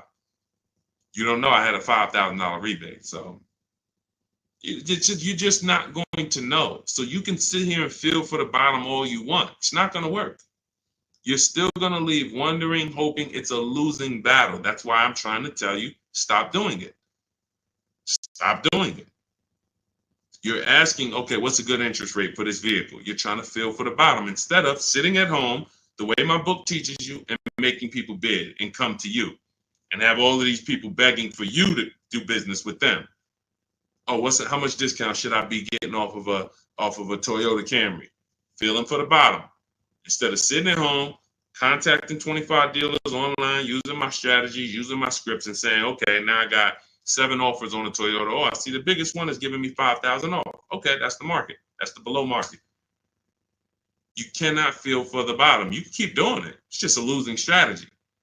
You're never going to get the discount, the maximum discounts, feeling for the bottom, walking into a dealer. It's just never going to happen. So for those of you who are tired of that, you're like, I don't want to be feeling for the bottom anymore, Deshone. I don't want to be worried about being a good negotiator, Deshone. I want to be able to have a plain, simple system for getting dealers and banks to bid for my business. That's what Cars from Home is, my digital book. 7 steps to saving time, money, and avoiding dealerships. You can get your copy for 75% off. That's my welcome offer. In my TikTok bio, click that picture of me, or click my Instagram picture, go to my bio, click the website, and then you'll see a button to activate your 75% off your book. Grab it. It'll be in your inbox. You'll have all the strategies necessary for paying these prices, the same prices you've been seeing me share throughout the stream. Or if you're on YouTube, I have a link for you in the comments. If you're on Facebook, I have a link in the comments for you. Grab your book, use it, and shop empowered. The old days are over. The days of going into dealerships, over. Spending more than 30 minutes in a dealership, over. You'll never do that again. Begging for discounts, over. Not knowing what to say, hoping, oh man, they told me don't tell them I had a trade. All of this garbage that they've been trying to, none of this stuff works because you're not employing competition. So all of those days of that's over. Watching social media videos, all right, man, let me try to remember this. All of that is over because we have the blueprint. It's already 5-star rated. You can Google it. Thank you to everybody who's reviewed the book on Goodreads. We appreciate you. We couldn't get to this many reviews and a 5-star rating without you guys taking the time to rate the book and review it. But grab your copy. As long as you get there before the 30 minutes is up, that welcome offer is only good for 30 minutes. After that, the book does go back up to $97, which is still a great price. But $24 is better than $97. So get there before the 30 minutes is up. TikTok bio, Instagram bio, YouTube comments, Facebook comments. Use the book and go win. All right? Unlearn everything you've been taught. That's the key. Leave everything you've been taught at the door. Trust this process. Success is guaranteed. All right? God bless you. I'll see you on the next stream.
Welcome to Car Shopping Questions and Answers. If you are car shopping now, or you will be in the next 6 months, I want you to type me in the comments. We're about to go live, do some serious car shopping Q&A for the next 45 minutes to an hour.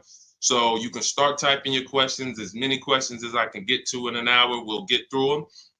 And what you often will see, that someone else is going to ask the same question you have. So a lot of times you'll actually, even if you can't get your question into the stream, because usually by the time we get 20, 30 minutes in, we got lots of questions and we don't always get to them all.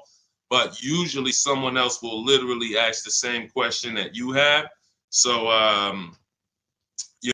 so we can start talking. I'm just sharing this to Facebook now. This entire stream is sponsored by my new digital book. It's called Cars from Home. 7 Steps to Saving Time, Money, and Avoiding Dealerships.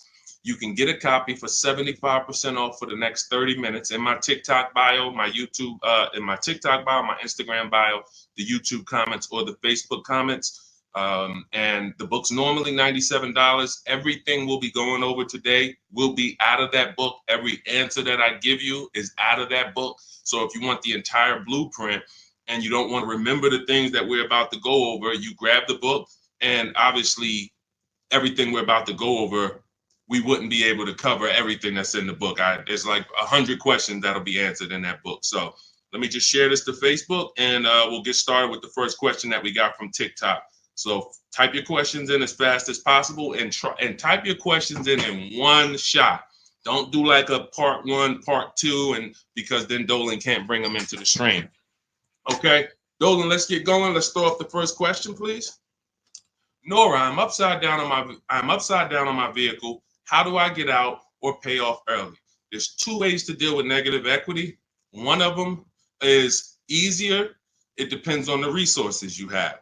So you have the option to pay the difference, which means you are actually going to say my highest offer for my car is $18,000, but I owe $20,000. That means I have $2,000 of negative equity. I'm going to pay that off. That way I can go and do a clean transaction for my next car. I don't have baggage going into my next car.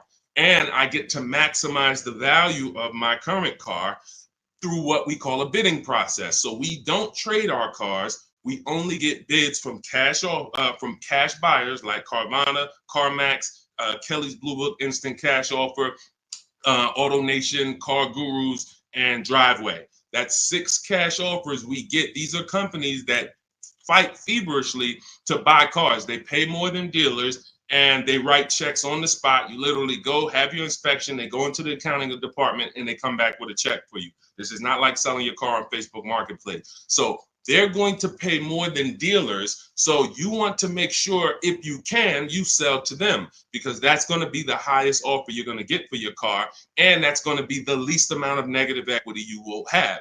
If you can't pay the difference, then you must trade. And trading is a curse word here, because you never get what your asset is worth trading. If I wanted to trade this phone, I'm not going to get as much as I would get putting it on the open market and getting prices and offers for it. So trading is a last resort. What happens is, if you can't pay the difference, you now will go shop for your new car, find a dealer willing to sell you the car at the lowest price, and then you would ask that used car manager to value your car. I do not recommend you go into the dealer and let them just mix the deals together.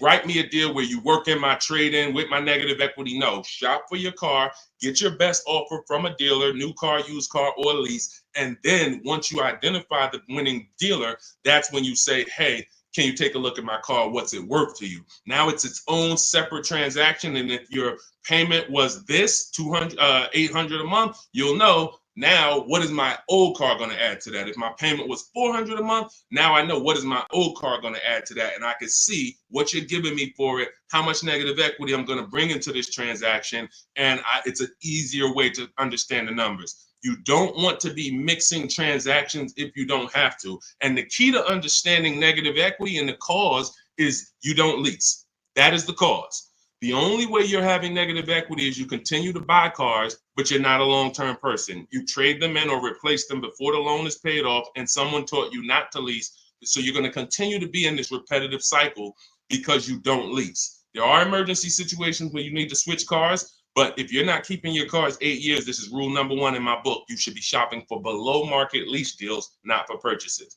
So that's your 2 options. Decide which one you can do, and then you make your move. Now, and also keep in mind, you have loan to value ratios when you have to transfer. The bank's only going to approve about 20% of what the actual new car price is. So whatever car you're buying, if you're buying a $30,000 car, the bank's only going to approve 20% more than that.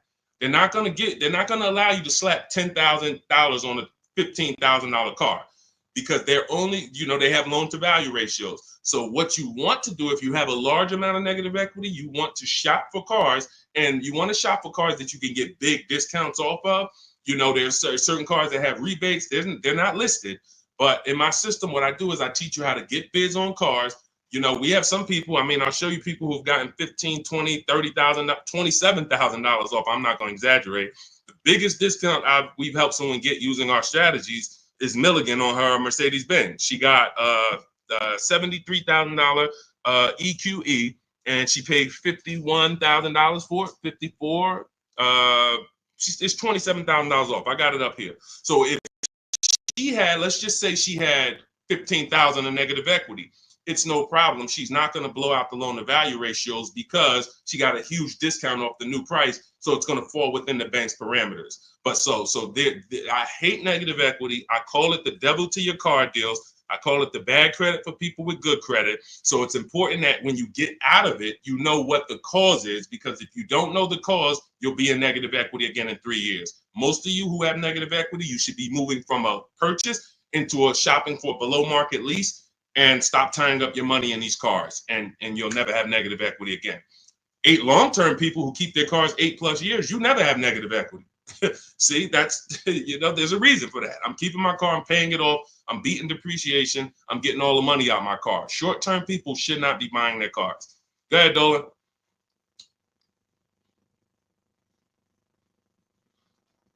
All right, keep typing your questions, y'all. We'll get to as many questions as we can in 45 minutes. Now, let me just actually say this. We have a 7-step process. Everything in my system is 7 steps. We don't go, see, a lot of times you don't understand what you should be doing first. Should I be focusing on my old car, my trade-in, shopping for a car first? What should I be doing first? So we have a system that you actually now have a process. It's 7 steps. First step is the most important question. That's leasing versus buying. How are you going to beat depreciation? Because you're about to buy a depreciating asset. If you buy a depreciating asset with no plan to address or beat the depreciation, you are going to lose like everyone else loses. So we need to see, am I going to beat depreciation with a long-term purchase, or am I going to beat depreciation with a below market lease? Long-term purchase, I got to tie up my money. My money's going to be in the car 3 years, 5 years, 6 years, but over time, the depreciation is going to cool off. I'm going to have a vehicle that doesn't depreciate much. Who has a vehicle that they've had for more than 10 years? Type the number of years you've had it in the comments. If you had a vehicle for 10 years, type 10, 12, even if you had it for more than 8. Let's go 8 because it's called the 8-year rule. If you've had it for more than 8, type the number of years that you've had your vehicle in the comments. Let's see how many long-term people we truly have, because not a lot of people are long-term. Like every time I ask this question, we don't get a lot of people that's like, yeah, 8 years, 10 years, 12 years, 15 years. Look, we don't have many people that can say they even have a car on here that they've had for more than 10 years, more than 8 years. But you're tying up all this money in these cars, and then you're going and you're replacing them in 5 years and 6 years. And look, Sharon, 14 years. God bless you, Sharon. That's a long-term person. Look, Ray Johnson, 9 years. That's a long-term person. So they don't have to worry about depreciation. Their car right now is worth the same amount it'll be worth about a year from now. If Ray's car is worth $9,000, a year from now, it's going to be close to 9. He's beat depreciation. So if you're not buying cars to beat depreciation, you shouldn't be buying them, because you're not going to beat depreciation in the short term. You can't. It's impossible. The only way to beat depreciation as a short-term buyer is to get below market leases, because you're never tying up your money in that car. Not regular leases, below market leases. Big difference. Go ahead, Dolan. I see we had a question come from TikTok. Let's throw them up.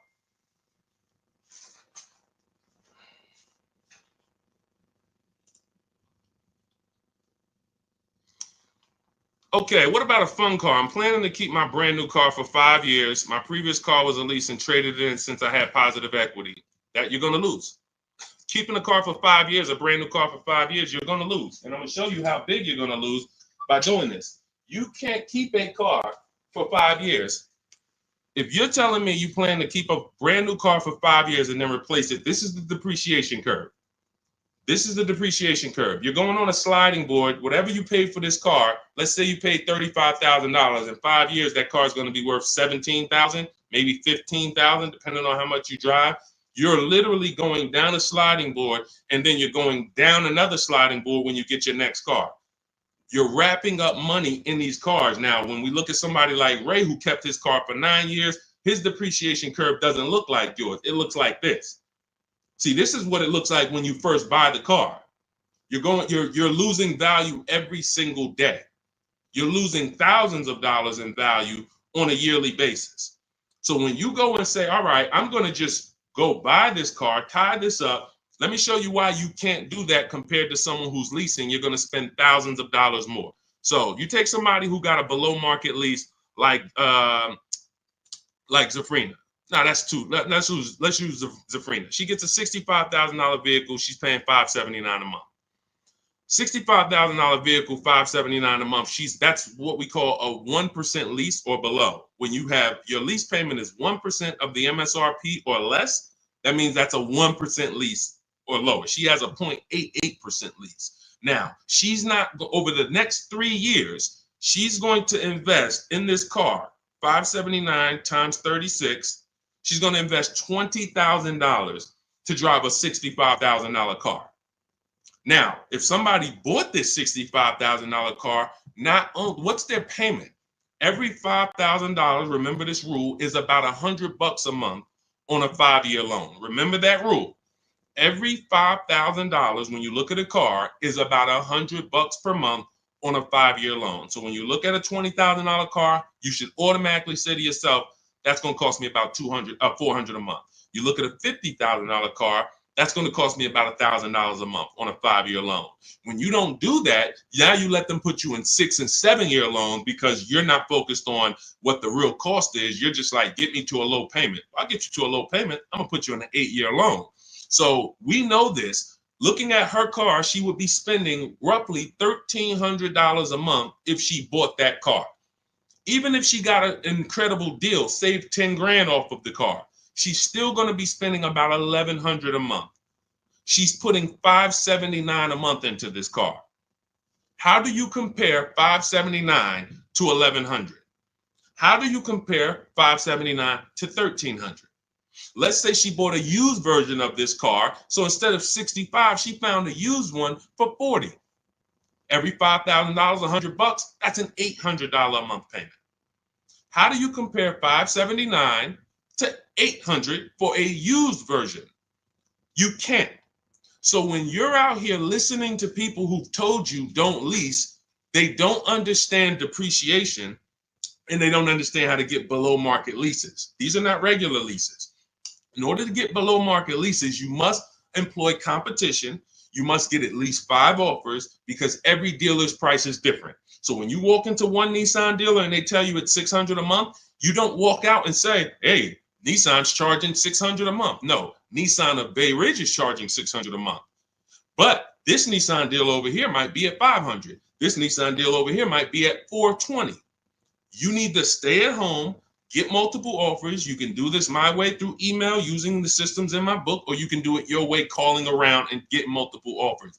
But once you see how different these offers are, you'll realize how many dealers have been ripping you off.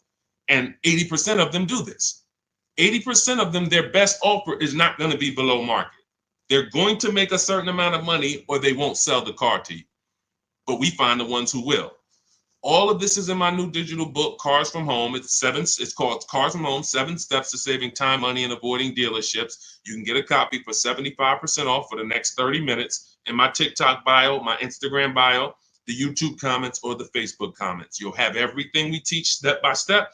You can Google the book, Cars from Home. It's already 5-star rated. We've already got tons of people using it, talking about it. And this is what I want for you. I don't want you paying above market or market value like everyone else is paying.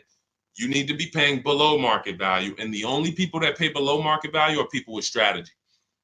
Okay, so I would tell you, Kitty Cafe, the first thing you need to be concerned with is actually leasing and not buying. You said you were a leaser. See, and oftentimes people who go from a lease to a purchase, I'm sorry to say you didn't get a good lease deal. Because if I'm paying, think about what Zafrina's paying. Let's continue to use Zafrina as an example. If Zafrina's paying $579 a month for a $65,000 car, $579 a month only gets her about $28,000. Let's call it $30,000 on a loan. So for her to go and get the same $579 payment, she's going to only have about $30,000 to spend on a car. If she goes with a 6-year loan, maybe she can get like a $33,000, $34,000 car. That's it. That's her loan. So she's going to have a hard time going from a $65,000 vehicle to a $35,000 vehicle. Most likely she's going to get something used. It's going to be older, and she's going to be like, wow, I'll just keep leasing. But if she was paying what other people are paying for this same Jeep, which is probably, I would say a lot of people for the same Jeep would probably be paying about $800, maybe $900. People with no strategy, they're probably paying $900 a month to drive this $65,000 car. It's easy to justify. So they're paying $800-900 a month. Then yeah, she might say, well, maybe I'll just buy something because I'm paying almost $1,000 a month to lease. But that's the difference between a below market lease and an average lease. There's a big difference. All right. Go ahead, Dolan. Next question. The leasing versus buying thing is really what's hurting a lot of you. The leasing versus buying thing and the not getting below market leases. There's so many bad things about what's been out here with leases. It's horrific. I spend every day putting out information trying to dispel this. But I realize there is so many voices that have told you guys things, but here's the thing. I talk numbers and I show numbers. If you pay attention, the people who tell you about leasing never talk numbers. They never show you numbers. All they do is rent. Leasing is renting. Leasing limits you. You limit, they pick your mileage. You pick the mileage. It's so much bad information. But I've been leasing since I'm 22 in the car business. Got my first lease, Pontiac G6, $20,000 vehicle. I was paying $256 a month for it. Meanwhile, I had a friend, they're paying almost $500 for a Toyota Corolla. We both got a car for about the same time. They're paying $500. I'm paying $256. I'm seeing what they're going through with their car breaking down, getting older, because they kept the car for a while, getting older, and now I'm on my second car, paying a low payment. And as a young person, you don't want a $500 payment. I didn't need a $500 payment when I was 22. Just had my daughter. I needed that $256 payment. They had just had a family too, but they got to come up with $500 a month to drive about the same price car. The Corolla and the Pontiac G6 at that time were about the same price. You can't justify to me in any way that makes more financial sense. There's nothing you can say to me unless that person's going to keep the car, pay it off, and then keep the Corolla forever. If you're going to keep the Corolla for 10 years and then you pass it down to your daughter or your son at their first car and now you just got an extra car, that's a different story. You shouldn't be leasing if you're that person. But if you're a 5-year, 6-year owner, 7-year owner, and you're just paying these high payments, you pay your cars off, and then you go back into another finance, you're just overpaying. You're throwing thousands of dollars out in the garbage, and there's no way around it. You put me against anybody.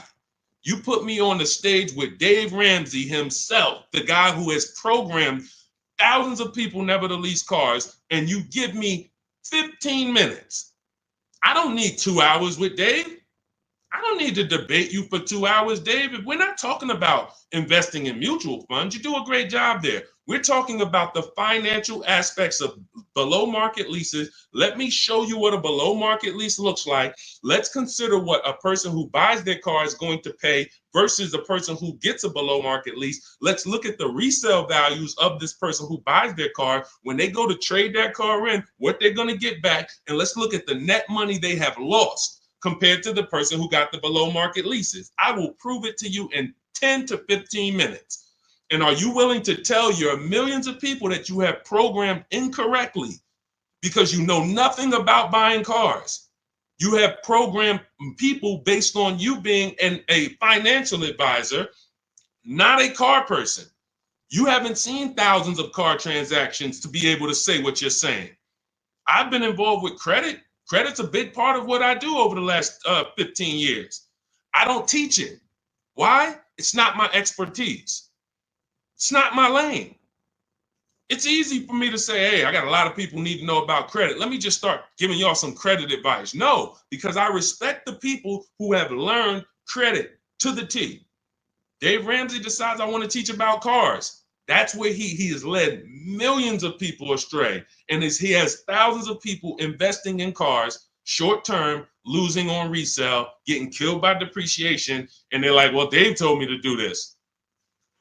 It's hard. It's hard to help. It's hard to get those people to unlearn. Go ahead, Dolan. Next question. Keep typing your questions, y'all. We will get through as many as we can in the stream. Good point. I only financed as I wanted to upgrade from my lease. My lease was $180 a month for 36 months. That's a big change. $180 gets you $10,000 on a finance. That's all $180 a month gets you. Now, if you put money down, that's different. Obviously, there's a lot of cars most cars don't lease for $180. So I'm assuming that you put some money down to get there. But again, what were you driving for these payments? You're driving a brand new car. There's no comparison. When you're getting below market deals on leases, there's no comparison. Again, let's look at Charles. Charles gets a Palisade, $48,000 vehicle. Some people, and you may own one of these. And if you were honest, you say, Deshone, I own that vehicle. How much is your payment? No money down. Probably $800-900 a month. Probably $1,000 a month. He's paying $597. Some people say, oh, Deshone, don't they limit you on mileage? No, you pick the mileage. Look at Jen. Jen got her Honda CRV. She's paying $512 a month. It's a $40,000 vehicle. That's normally $800 a month to buy on a 5-year loan. She's paying $512 a month, and then she upgraded the mileage from $12,000 to $18,000, and her payment went from $512 to $563. 40 some odd dollars. She gets to drive as much as she wants, as she needs to drive, not as much as she wants to drive, as much as she needs to drive. And the problem that that you may have with leasing is you didn't get the mileage you needed, and then you started blaming the lease. You knew you drove 15,000 miles a year, but instead of getting 15,000 miles a year, you took the 10,000 mile a year option. You looked at the payment for 10,000 because you might have not been getting a below market lease, so the payment was high, and you're like, okay, well, just give me the 10, and then you know you needed 15, so now you're going to pay the penalty based on not the lease's fault, based on you. You could have paid $45 more per month, got every bit of mileage you needed, and then you could have enjoyed your lease hassle-free, dropped it off in 3 years, no problem. So people are blaming the lease for their lack of understanding about how they don't pick the mileage for you on the lease. You pick the mileage. We got people who drive 25,000 miles in lease because they don't want to keep their cars tied up and have that depreciation on a car they own. If they drove 25,000 miles, any high mileage drivers, type HM into the comments. Any high mileage drivers, you drive over 18,000 miles. If you bought your car, tied up that money in that car, and depreciated it with high mileage, that car is going to be worthless in 3 years because you put 75,000 miles on it, and then you come back to replace it, and you have 15 grand of negative equity, and you wonder why. You depreciated the car. Meanwhile, when I was at Hyundai, I worked at Hyundai as a manager for 6 weeks. I had a guy who came in, he was dropping off his lease. I learned something incredible. I said, car had 72,000 miles on it. I said, you leased this? He said, yeah, man, I used to buy. I stopped buying because I would always have negative equity. I only lease now. 25,000 miles a year. I drop it off every 3 years, get me a new one. I'm in sales. I looked at his lease contract and I saw that his payment was less than $200 a month more than what a normal below market lease on that Sonata was. If a normal below market lease was $350, he might have been paying like $550, $525. It wasn't $700. He was paying a couple dollars more, but he could drive 25,000 miles a year, drop that thing off, never have to worry about negative equity. Mileage doesn't stop you from leasing. It's not about how much you drive. It's about how long you're going to keep the car.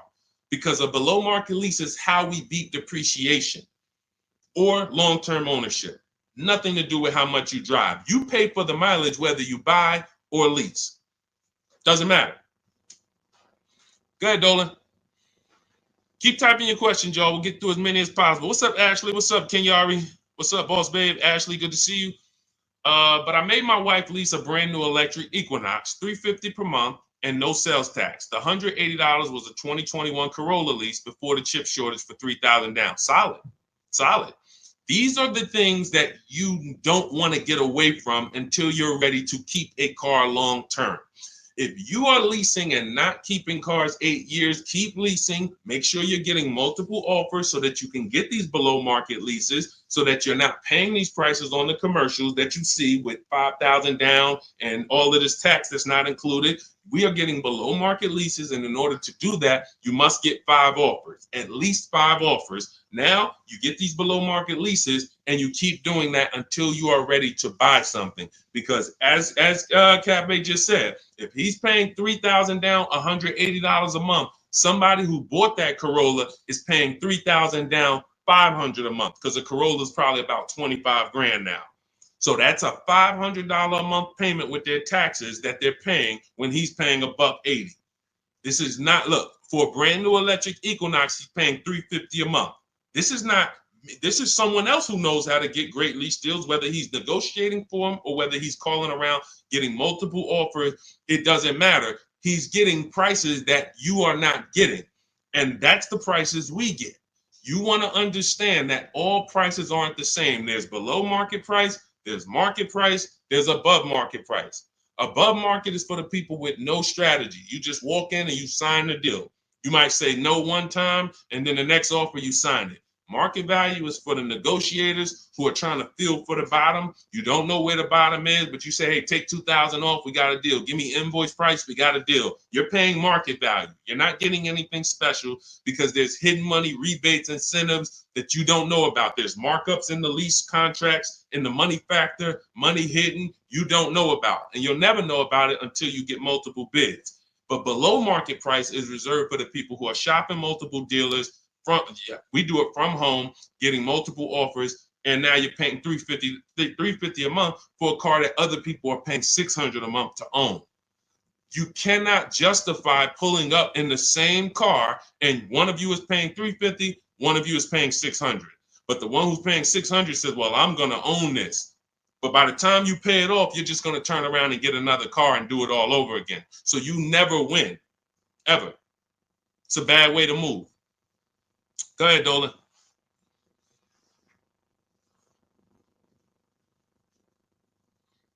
What's up, Ray Johnson? Do you need to...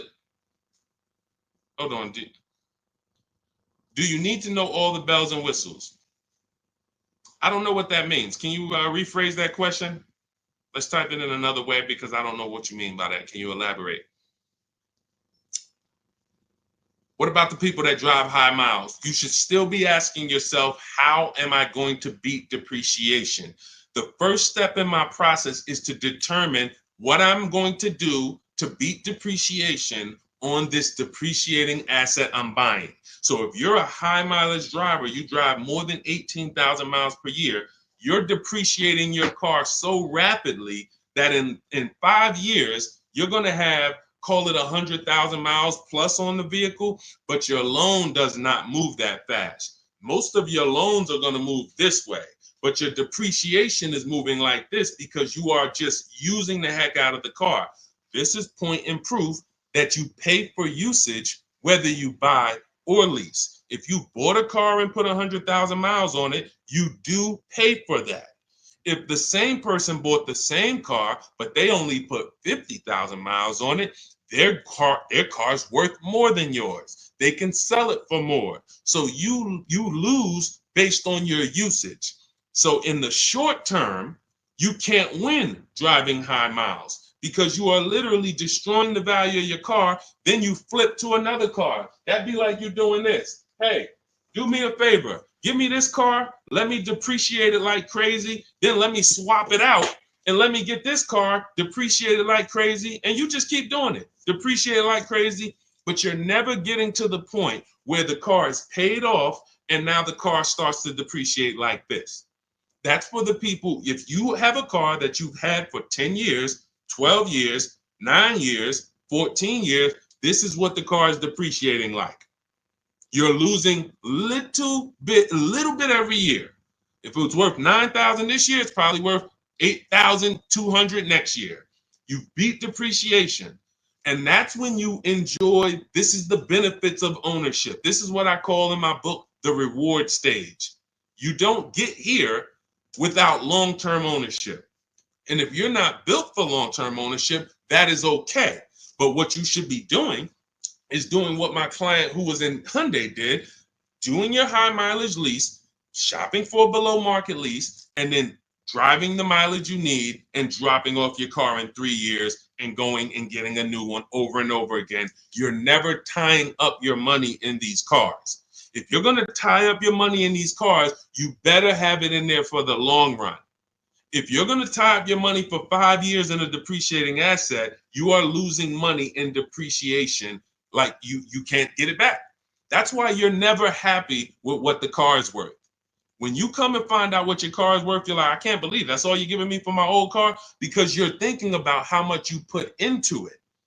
Long-term owners like this, those of you who have cars that you kept for 12 years, you're not thinking about the resale value, right? Right or right? You're like, Sean, I got so much money out of this car. I had this car, man. The transmission went out. I put a new transmission in it. I got my money out this car. That's the benefit of buying. And if you're not buying, you should be if you're not getting there, you should be shopping for below market leases, never tying up your money in these cars to begin with. It's only 2 ways. Get out the middle. It's 3 people. Long-term keepers, short-term leasers, then it's the people that's stuck in the middle. You buy your cars, trade them in. You lease the car, you buy the lease. Stuck in the middle. Go ahead, Dolan. All of this is in my new digital book. If you're like, Deshone, there's no way I'm going to remember this. You can get my new digital book. It's called Cars from Home, 7 Steps to Saving Time, Money, and Avoiding Dealerships. It's already 5-star rated. Thank you to everyone who has rated and reviewed the book on Goodreads. We appreciate you. You can get your copy. It's normally $97, but for the next 30 minutes, you can get your copy for $24, which is 75% off if you get to my TikTok bio, my Instagram bio, the YouTube comment link, or the Facebook comment link before the 30-minute timer hits 0. After the timer hits 0, price does go back up to $97, and it's worth every penny of $97. This book will be the top 3 most valuable books in your library. And when I say valuable, I mean the books that save you money. There's only a few books. I got a bunch of books. You guys can see I'm grabbing them. There's only a couple of these books that have actually put money in my bank account or helped me save money. There's not a lot of them. This will be the top 3 most valuable books to your bank account. That's all I care about. So go grab your copy, TikTok bio, Instagram bio, YouTube link, or Facebook comments, and you'll have everything we teach in the blueprint of how to get below market leases, below market purchases, below market new cars, used cars, high mileage driving. Everything is in there step by step. It's a blueprint. All right. Go ahead, Dolan. All right. Buy a car for the first time. I'm going through my bank. My budget is $8,000 and I finance the rest. So you have $8,000 cash. You want to see, can I get a vehicle without using that cash? So if you're talking about financing, first thing you want to decide is, what can we get without a down payment? So depending on where I want my payment to be, let's say $350 a month. Maybe I want it to be $350 a month for 5 years. Well, can I get a car with everything I want, everything I need, $350 a month for 5 years? That's my budget. If I could do that, I don't need a down payment. Now, if you say, okay, $350 a month for 6 years, no money down, that's a little more money. If you say, all right, $350 a month for 5 years, but then I'm going to use some of my down payment. Now I can get even more car. And then your max budget might be $350 a month with my down payment for 6 years. See, all of those numbers didn't change, but the terms changed and what you bring to the table changes. That budget doesn't change, but you don't realize if I get a car for $350 a month for 5 years, I paid less than if I get a car for $350 a month for 6 years. So these is how we budget. I actually have a tool in my book called the Perfect Budget Calculator I created, where you put in your preferred down payment, you put in any equity you have from your old car, you put in your max monthly payment, you put in the average interest rate, and it'll give you up to 6 goals that you shop from. So when I went and got my used Infiniti truck, I had 6 goals. One of them was no money down 5 years. Next one was no money down 6 years. Third one was money down 5 years. Money down 6 years. Then the fifth one was money down and the equity I had from selling my old car. And then the sixth one was money down, equity, and 6-year loan. See, there's multiple ways to budget where you don't go over your max. But I find the problem is when we budget with our max in mind, I only want to spend $500 a month, $500 a month, $500 a month. You usually go in and you spend what? $600, $550. You're putting $1,500 on a credit card because you didn't calculate the taxes. The tool in my book, the Perfect Budget Calculator, calculates the taxes in your state. So you don't go in and say, oh man, I didn't know there was another $3,000 in taxes and fees. Who's had that happen? Oh man, I thought we was making a deal, but you forgot about the taxes and fees. See, all of this stuff you don't realize should be normal in a complex financial transaction. But what they've taught you in the car business is to just treat car buying like you're buying a TV because it makes them very rich. I've been in the business for 14 years. I sat next to people who I know shouldn't be in the business, but they're not going to get them out the business. They make a lot of money for the dealerships. They'll always have a job. Even if they get fired here because the customers start complaining, they'll go there and they'll say, hey, look, I made 300 grand at my last place. Oh man, when can you start? These people are always going to have a job. So when you look at the industry and say, okay, if this is what the industry is like, what do they care about me? They don't. The 20% of dealers who get up every morning and they do the right thing. They want to beat their competition. They're honest. They want to make sure that they're giving you the best service. It's 20%. 2 out of 10. You're going into your local dealer and you're buying from them, not realizing that's an 80% dealer. All they do is make a lot of money on their customers. If they can't make a lot of money on their customers, they won't sell the car. And you know what's beautiful about the car business? For those of you who are wolves and sharks and evil, it's not about the customer winning. It's about you making the customer think they won. I'm going to say that again.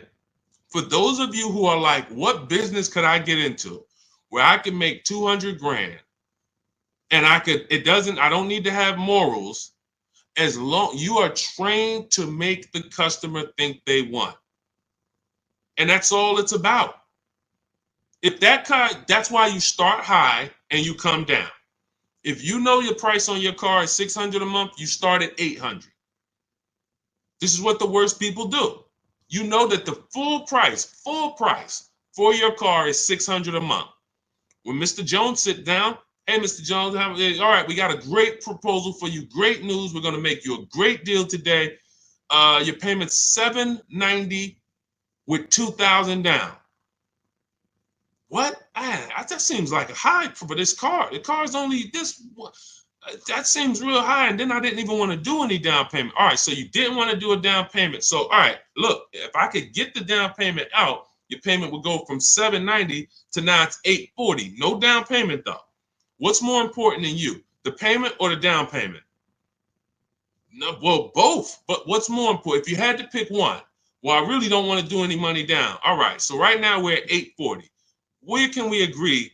I'll talk to my manager. Where can we agree that you'll be happy? Because I want to make you happy, Mr. Jones.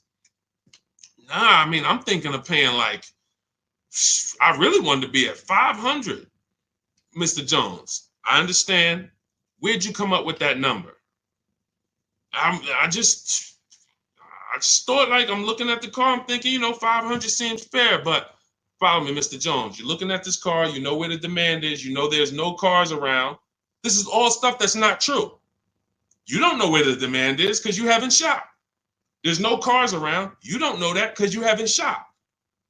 But these guys we are absolutely trained to, if you want to use your powers for evil, it is very easy to get you.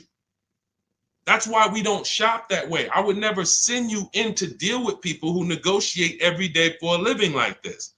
Your power is being at home, having multiple dealers compete for your business, and that's how people like Tasha get these deals.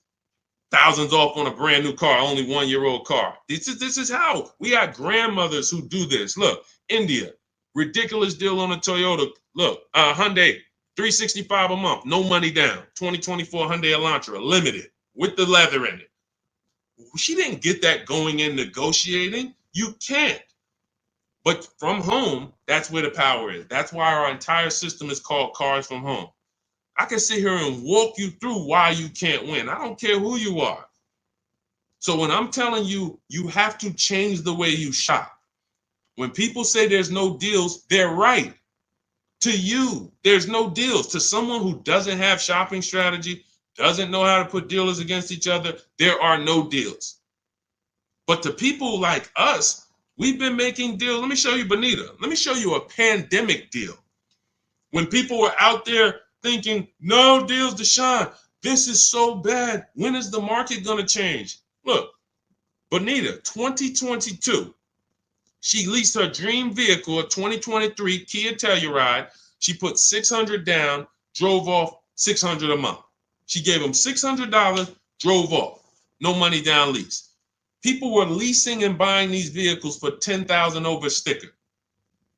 I'm not on here to talk to you about hundreds of dollars. What do I care about hundreds of dollars? You think we're on here? You think we're getting together to gather you guys to talk about hundreds of dollars? That doesn't matter to me. Thousands is all we talk about. Every single thing we discuss here is $1,000 mistakes. You not leasing when you should be leasing. $5,000, $7,000 mistakes minimum. You not getting multiple offers on your car. Could be depending on the car, you look at somebody like Kimberly. Kimberly gets $20,000 off her Maserati. $20,000. Sean gets $20,000 off his F-150 Lightning. These are just some of the, look, even somebody like Tiffany, let's take a smaller discount. She gets a Mazda CX-90. She gets $6,500 off. What happens? There are people who got that same car. You won't say, they're not going to say it. They'll never say it. They'll never come on here and say, hey, Deshone, I got that same car you just showed her get, and I only got $2,000 off. They won't say I overpaid by $4,500 because I didn't know this. But I'm telling you, I know this because I've been working with people around the country. So understand, we're not here to talk small numbers. When we're tapping in, we're asking you to tap in, lock in, so that you can actually keep thousands and thousands of dollars in your bank account instead of putting it in these cards or giving it to these dealers. That's it. So everything we discuss is out of my new book, Cars from Home, 7 Steps to Saving Time, Money, and Avoiding Dealerships. It's a 7-step process. Doesn't matter whether you're leasing, 7 steps. Doesn't matter if you're buying new, 7 steps. Buying used, 7 steps. You want to sell your leases, which who didn't know you could sell a lease? Put a question mark. Who didn't know you could sell a lease? Type a question mark in the comments. Question mark. Deshone, what do you mean you could sell a lease? Okay, thank you. We're renovating with the jeans. Okay, look, Lynn, Brooke, Miss Tucker. Look. How much does that cost you?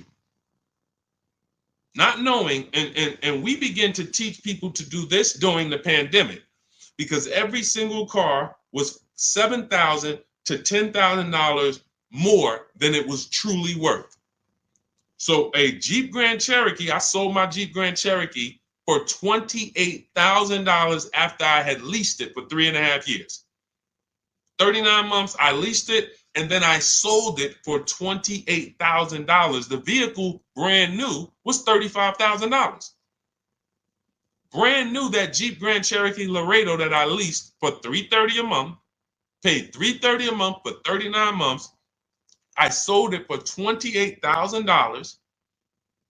CarMax won the bid, and I put $9,800 in my pocket. I helped my mother sell her lease on her Mazda CX-5 for $10,200 in equity she put in her pocket. Now, those equity numbers don't exist anymore. That was a once in a lifetime seller's market. Well, so far in our lifetime, so far, there's people who still want that. They still are basing, and you may know people who are like, hey, well, I'm gonna buy this car and I'm gonna flip it because I bought a 2019 Mustang and then I sold that Mustang in 2021 and got all my money back. Try that again. You're gonna lose everything. It's over. It's over. That was a limited inventory, global shortage, chip shortage. Everything's worth $7,000 to $10,000 to $12,000 more. Those who cashed out won. Those who cashed out at that time won big. You can look back over history, and I helped a lot of people do that. You can look at my videos. Some of my biggest videos, 5 million views, 3 million views, was how to cash out. People coming on there, yo, I just sold my lease. I made $7,000. Yo, I made 10 grand because of you. Yo, I sold 2 leases. I'm telling everybody during the pandemic, cash out, cash out, cash out, cash out. You won't be able to do this again. But there's still money to be made if you have equity in your lease. There's still $2,000, $1,700, $3,000, $4,000. Some of you low mileage people who you lease, but you only drive 5,000 miles a year. There's equity there. But you got to know how to get it. You got to know how to get bids. What's the process? And get we get bids from CarMax, Driveway, Carvana, Kelly's Blue Book Instant Cash Offer. What is that strategy alone worth? Just the cash out, just the equity assessment, step 2 in my process is worth. For those of you who trade in cars, that right there, one step out of my 7-step process is going to be worth thousands of dollars to you. So you can get my new digital book, Cars from Home, 7 Steps to Saving Time, Money, and Avoiding Dealership, and you can get it for 75% off. That's my welcome offer to you, but it's only for 30 minutes. You go to my TikTok bio, my Instagram bio, the YouTube comments, or the Facebook comments, click that link, and get your copy for 75% off. You won't even pay the $97 price. You'll pay $24, but you got to get there before the timer goes to 0, and then it goes back up to $97, which is worth every penny. Book's worth every penny of $97. It'll be in your inbox in 2 minutes. And make sure as soon as you get the book, you screenshot the thank you page, because the link to open the book is actually on that page. You open the book on that page, and I also email you a copy, but my support team's email is actually on that page as well, because sometimes you type your email wrong, you're typing fast, you're trying to hurry up and get it before the sale, and then you end up typing your email wrong. We can't send the book to a wrong email, so that you'll have my support team's email there. But this is the most serious thing outside of buying a house. There's nothing more serious to me. And some of you are not going to even buy houses. Some of you like, Deshone, I'm a renter. I don't plan on buying. That means the car is your most expensive purchase. And you're going to do it over and over again. You might have 5, 10 of them in your lifetime or more. You lose $5,000 on every one because you didn't have strategy. That's a tough gig. That's a tough gig. I wouldn't want to be in that situation. And I'm not going to be. And anyone who's listening to me is not going to be. Go ahead, Dolan. Let's keep the show on the road. Do you need to know all the extras you want? Upgraded sound system items that are not in the base price? Absolutely. Whenever we buy a new car or we shop for a lease, we always build our car. We go on the site because we want to know everything's available, because we don't want to get a car and find out there was an option we wanted that we didn't get. And we also want to know what we can live with and live without. And we want to build our car to come up with an MSRP. So if the car you want the panoramic sunroof, you want the blind spot monitors, which most cars come with now, whatever it is, you need to have an idea of what that's going to cost. So once we build out our car, we determine our car is $42,900 the way we want it. Now, most times we're going to reach out to dealers and they're not going to have the exact car. That's why we always come up with, and when we're leasing, we come up with a couple colors. Buying, we don't compromise as much, because this is a car you need to love. You're going to have it for 8+ years. You don't want to compromise on what you want, or be talked into something, or let you convince yourself of getting something, a color you really don't love, because you're buying this car to keep it for the long run. Now, on a lease rather, you can be much more flexible, because in 2.5 years, you're getting ready to shop again. You get a 3-year lease, 2.5 years, 6 months left, it's time to shop again. So we want to make sure we can be more flexible with that. But yes, we want to know how much it's going to cost so that we can start to budget We always say with a lease, when we build out our car, we take 1.25% and we use that as a gauge of around about what it should cost. So if we're looking at a car that's 42,300, we multiply that by 0.125 and we say, okay, 528, that's a fair below market lease deal. Now, if we can do better than that with bids, we will. If the lease program is not as good, when we get our bids, it might come in at 1.3, 1.4, our best offer. We're going to have more offers than that. If your other offers aren't higher, then you didn't shop the right way. Because when you shop, you should see a $3,000 to $5,000 to $7,000 difference from your best offer to your worst offer. When you get offers the way we teach, you're going to get more market value, below market value, above market value. You're going to see them all. And you're going to be like, wow, I can't believe all these dealers, this their best offer? Yes, they want to sell and make a lot of money. But we don't care about them. I don't focus on the 80%. We're looking for the 20%. So we use this as a gauge to say, all right, this is around about what I think I should be looking at paying, depending on the deal that I get when I actually get my offers. So that's why it's important for us to build the car. Those are all the reasons it's important for us to build the car before we actually go shop for it. Okay? It's a great question. I see you. I'm leasing this year. There you go. If I could get more people to lease, wake up and look. I don't want you leasing if you're keeping your cars 8 or more years. That's the key, because sometimes people will come on the stream, hey, is this all about leasing? No. If you're buying, there's so many things you need to know about getting below market purchases. New cars, used cars, we haven't had those questions come in. People are not really asking questions about used cars and things of that nature, but I'm answering the questions that Dolan puts up that you guys are writing. So when we look at purchasing, there's a ton of questions that we got to look at, ton of questions. But when it comes to people not keeping their car 8 years, you should be shopping for leases. You're not keeping a car long enough to beat the depreciation. The depreciation's going to kill you, not the loan. Doesn't matter. Loans, okay, you could pay cash. Doesn't matter. The depreciation's going to kill you. That's what you're doing. You're buying a depreciating asset, trying to keep it short term, flip it, and do it again. You can't win. The only way to win with a depreciating asset is long-term ownership, or never tie your money up in it in the first place, which is a below market lease. Go ahead, Dolan, throw that one back up. Arturo, does your credit score affect the lease? Sure. You want to have fair credit. I always tell people you want to get to about a 660, 680, similar to if you were trying to get a good deal on a house. You would be trying to set yourself up with a good credit report to buy a house. Now with leasing, you can also lean on payment history. So if you have a $400, $500 a month payment, you've been making it on time for 2 years, that weighs heavily in you getting approved.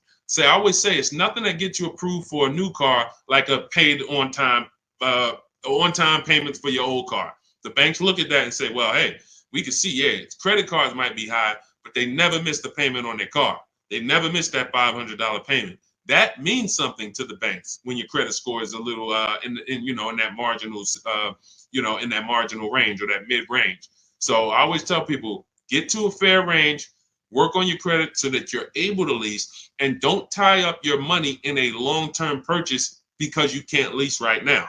If I couldn't lease right now, my only mission would be to get an inexpensive car, get my credit to a 660, 670 to lease. I wouldn't be trying to get a Dodge Charger, $20,000, $30,000, $40,000 car.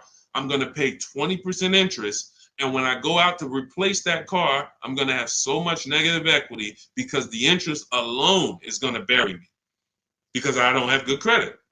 So now I'm no closer to leasing. My payment is going to be high. And I usually end up with an older car because I'm trying to squeeze my way into a nice car that I could show off and feel good about. Nah, I mean, I work hard. I want to be able to drive something that, I feel good about. But you haven't qualified yet. You haven't qualified to drive something great yet. If you have a 500 credit score, 600 credit score, you're not qualified to drive something ideal yet. You should be sacrificing to get set up so that I can make a power move.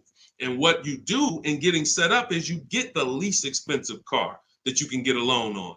You get a $10,000 car, quality, small car. Try to get something that brand new was $24,000, $25,000, Hyundai Elantra.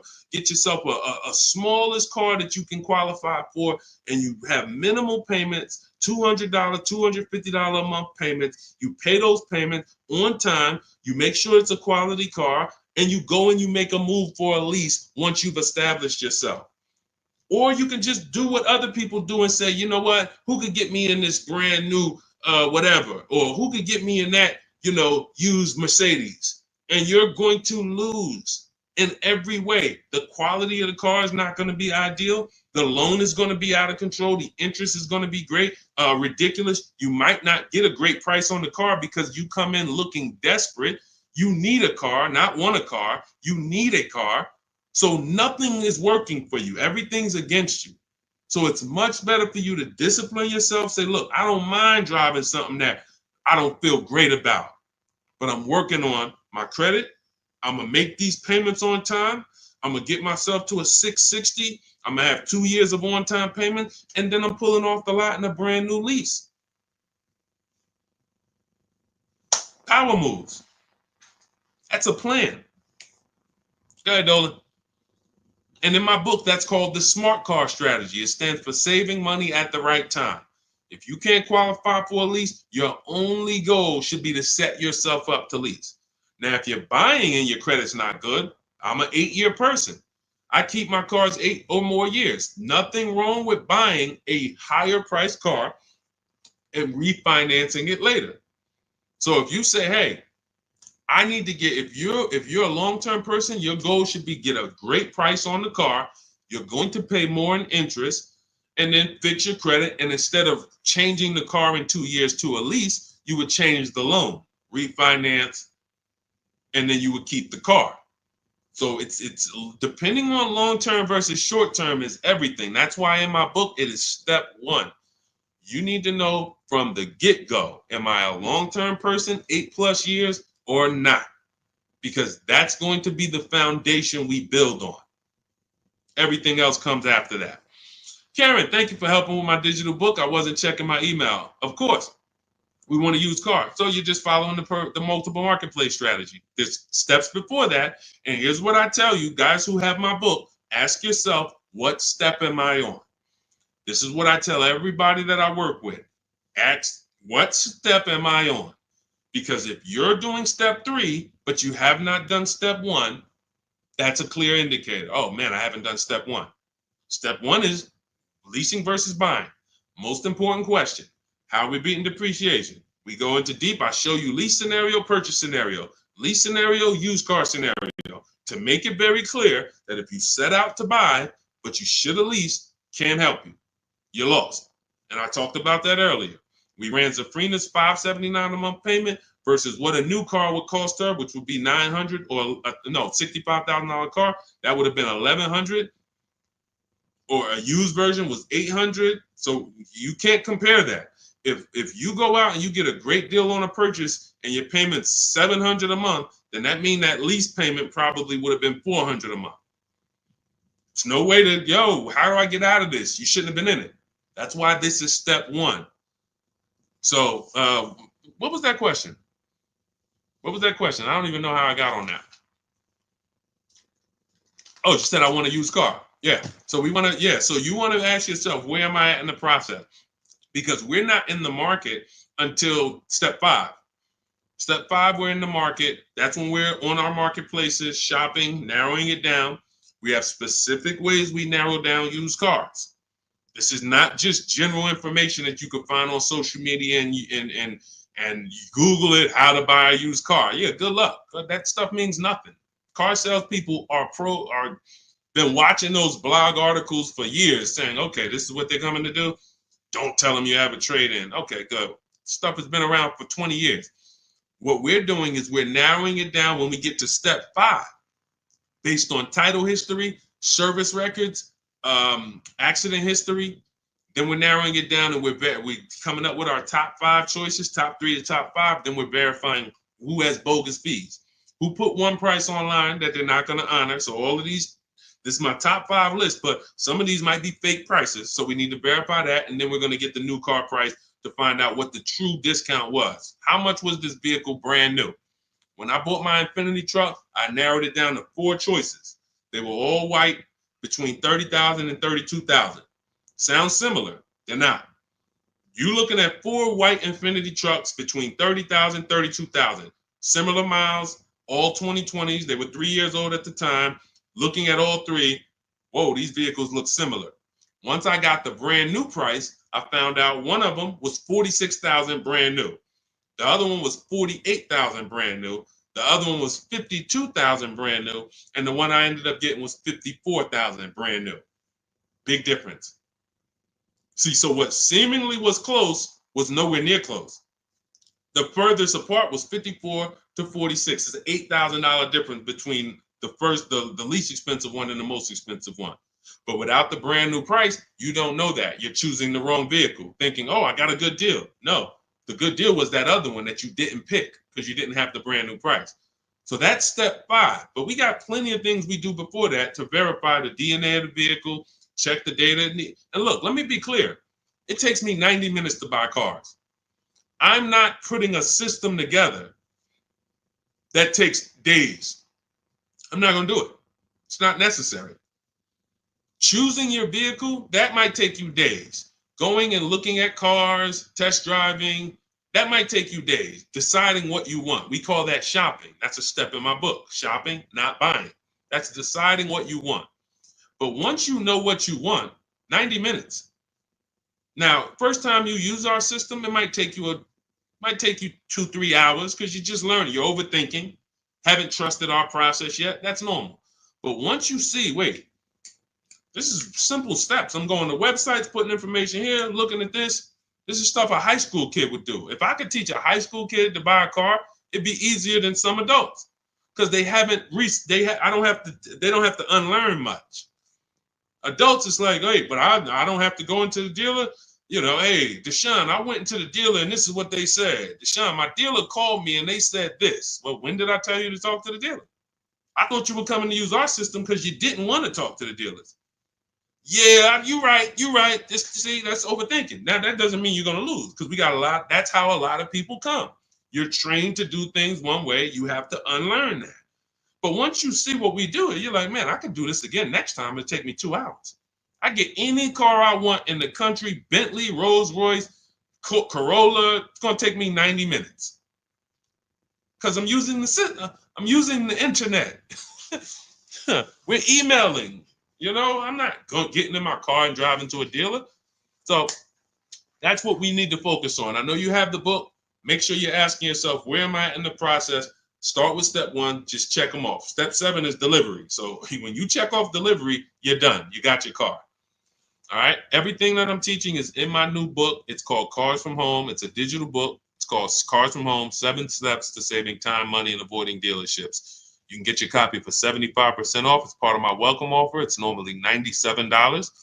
But if you get to my TikTok bio, my Instagram bio, the Facebook comments, or the YouTube comments before the 30-minute timer hits 0, you got your copy for 75% off, which is $24. And it'll be in your inbox in 2 minutes. So once the timer hits 0, price does go back up to $97. And it's still worth every penny at $97. Go ahead, Dolan.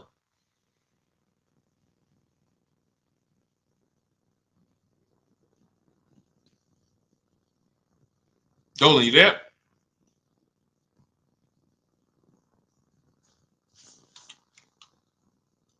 All right. Is it worth buying a BMW or Mercedes brand new or pre-owned certified? That's a matter of budget. As long as you're going to keep the car 8 years, the only difference between a new or used purchase is budget. And if you can afford both, now it's about your values. Do you want a new car because you only buy a new car every 10 years and you're like, man, I'm going to treat myself, I could afford it? Or do you want a pre-owned car because you're like, hey, I want to treat myself, but I could also take a 2 or 3 year old one and I'll be just fine with that. Now, what I always say, if you're going to buy something close to new, 1 or 2 years old, you need to shop the new market first because you might overspend for a 1 or 2 year old vehicle because you don't know what the new market is for a brand new one. So, example, Kimberly saves $20,000 off her Maserati. Sean saves $20,000 off his F-150.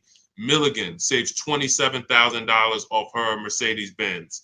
So when you look at these vehicles, and I show these deals, if you're on YouTube, if you're on YouTube, that's Melissa.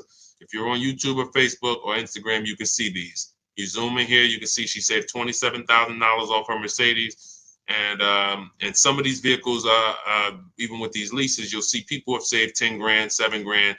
Now, let's take the more dramatic discounts over 10 grand. If you can save over 10 grand on a brand new vehicle, then that means when you go buy a 1-year-old one, what should you be saving?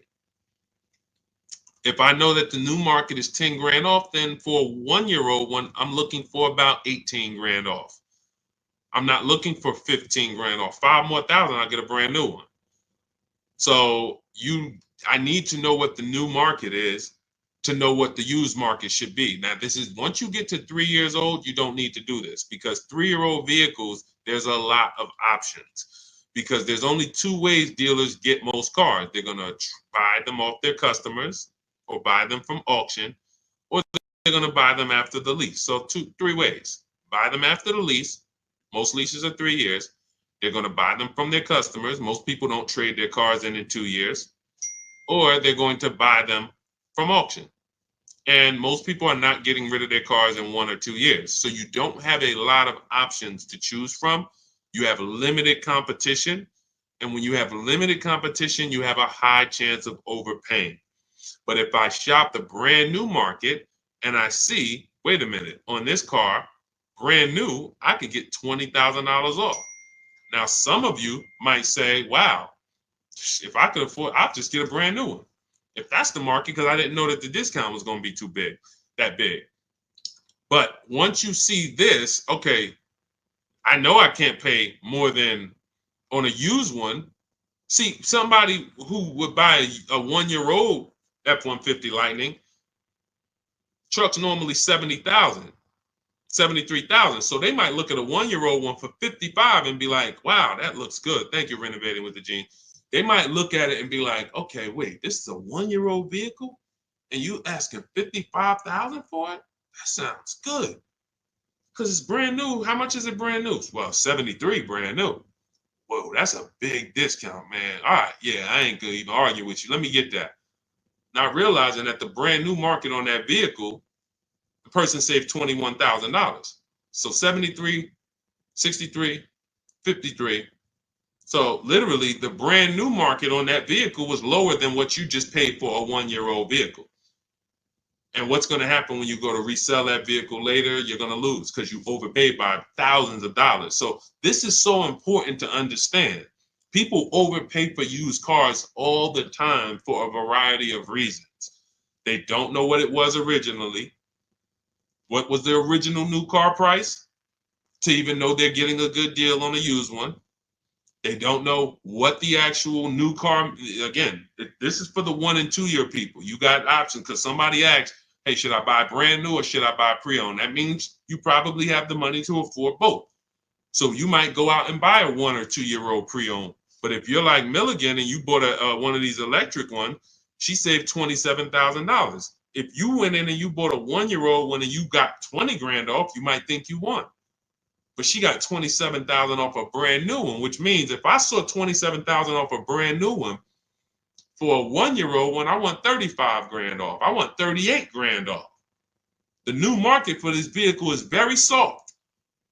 So that means the 1-year-old market should be very soft. It's an extreme depreciation. Another reason why you don't buy these vehicles. Now, mind you, you know what I didn't mention?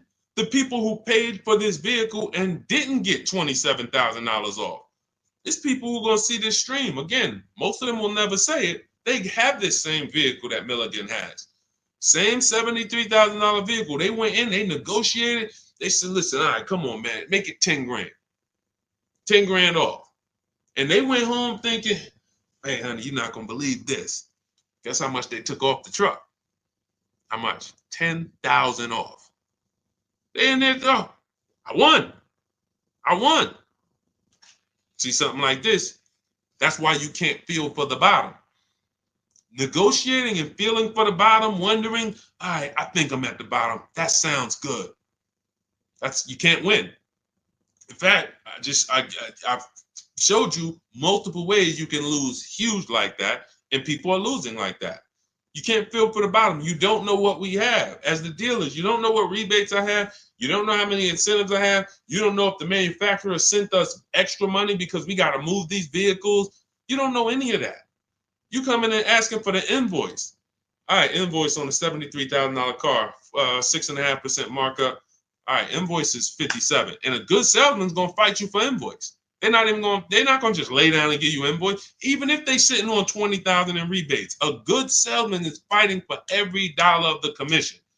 So you've been, hey, how they gonna fight? They got 20 more thousand. You telling me they got 20,000 in rebates and they gonna fight me for 1,000? Yes, because it's perception. If they take off $10,000 for you in a heartbeat, you might think, wow, you took off 10,000 a little too fast. This is how salespeople are trained. So I'm telling you, the people who believe it, they're going to win. If you listen to me, you're going to win. If you don't listen, you're going to keep losing. And when I say losing, I mean, show me your car deals. Show me your car deals. That's all I care about. Sean, I'm going to do it my way. Okay, show me your car deals. DM me. Sean, I did it my way. How this look? All right, would you bet me $1,000? I can't find a better deal than this. Would you take the bet?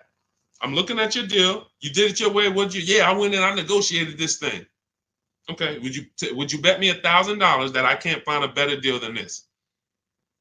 Oh nah, man. I don't think I want to take that bet. I know you don't, because you don't have confidence that you actually got the below market deal. You might have got the best price from that one dealer. I don't doubt that. But that dealer is an 80% dealer, and his competition would blow this price away. But because you didn't talk to his competition, you never gave his competition an email, you never gave them an opportunity, you don't know that they would have beat this price by $3,000 or $5,000 or $10,000. That's what we do here. That's what Cars from Home is. That's why our system is called Cars from Home. All our deals, 90% of what we do is from home. 90%, and sometimes 100%. Only time we can't do 100% is if a dealer doesn't deliver or we're buying a used car. Used car, we must go to the dealer. We must test drive that. That's our last step in our process before we lock the deal up. We cannot, but we've had tons of people who never left their house. I have a couple of them on here. Delivered the car. Let's see, we got people on here. Leasing process went quick. Sent the email. Anyway, I could pull up a bunch of people who just did.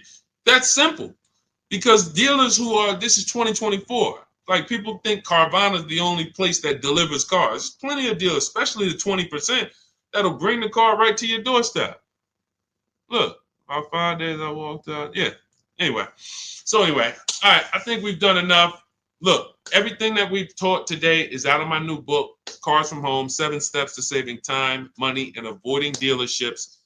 It's a 7-step process that I've developed over 14 years in the car business to buy, lease cars, below market value in 90 minutes. This does not take a lot of time. This is the easiest way. You don't have to be a great negotiator. You will stay at home where your power is, where you can put dealers against each other, put banks against each other. Thank you so much, Renovating with James. And you can employ competition. The same way you shop for everything else, competition, you can bring that to your car deals. And that's the only way you're going to get below market deals. And that's the only way you're going to start to enjoy car shopping. When you're at home and tons of dealers and banks are actually competing for your business, you actually enjoy that.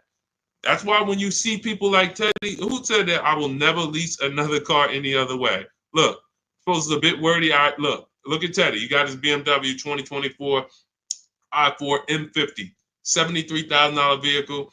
His best offer was $856 a month, which is a 1.16 lease. His highest offer was $1,123 a month from another dealer. His closest dealer, his local BMW dealer, was where was it? Look, the dealer closest to me was $986.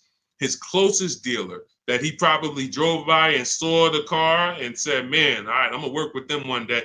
$986 a month. He ends up paying $856, over $130 less than his local dealer. But he did it from home. And he said at the beginning, I will never, I repeat, never lease another vehicle any other way.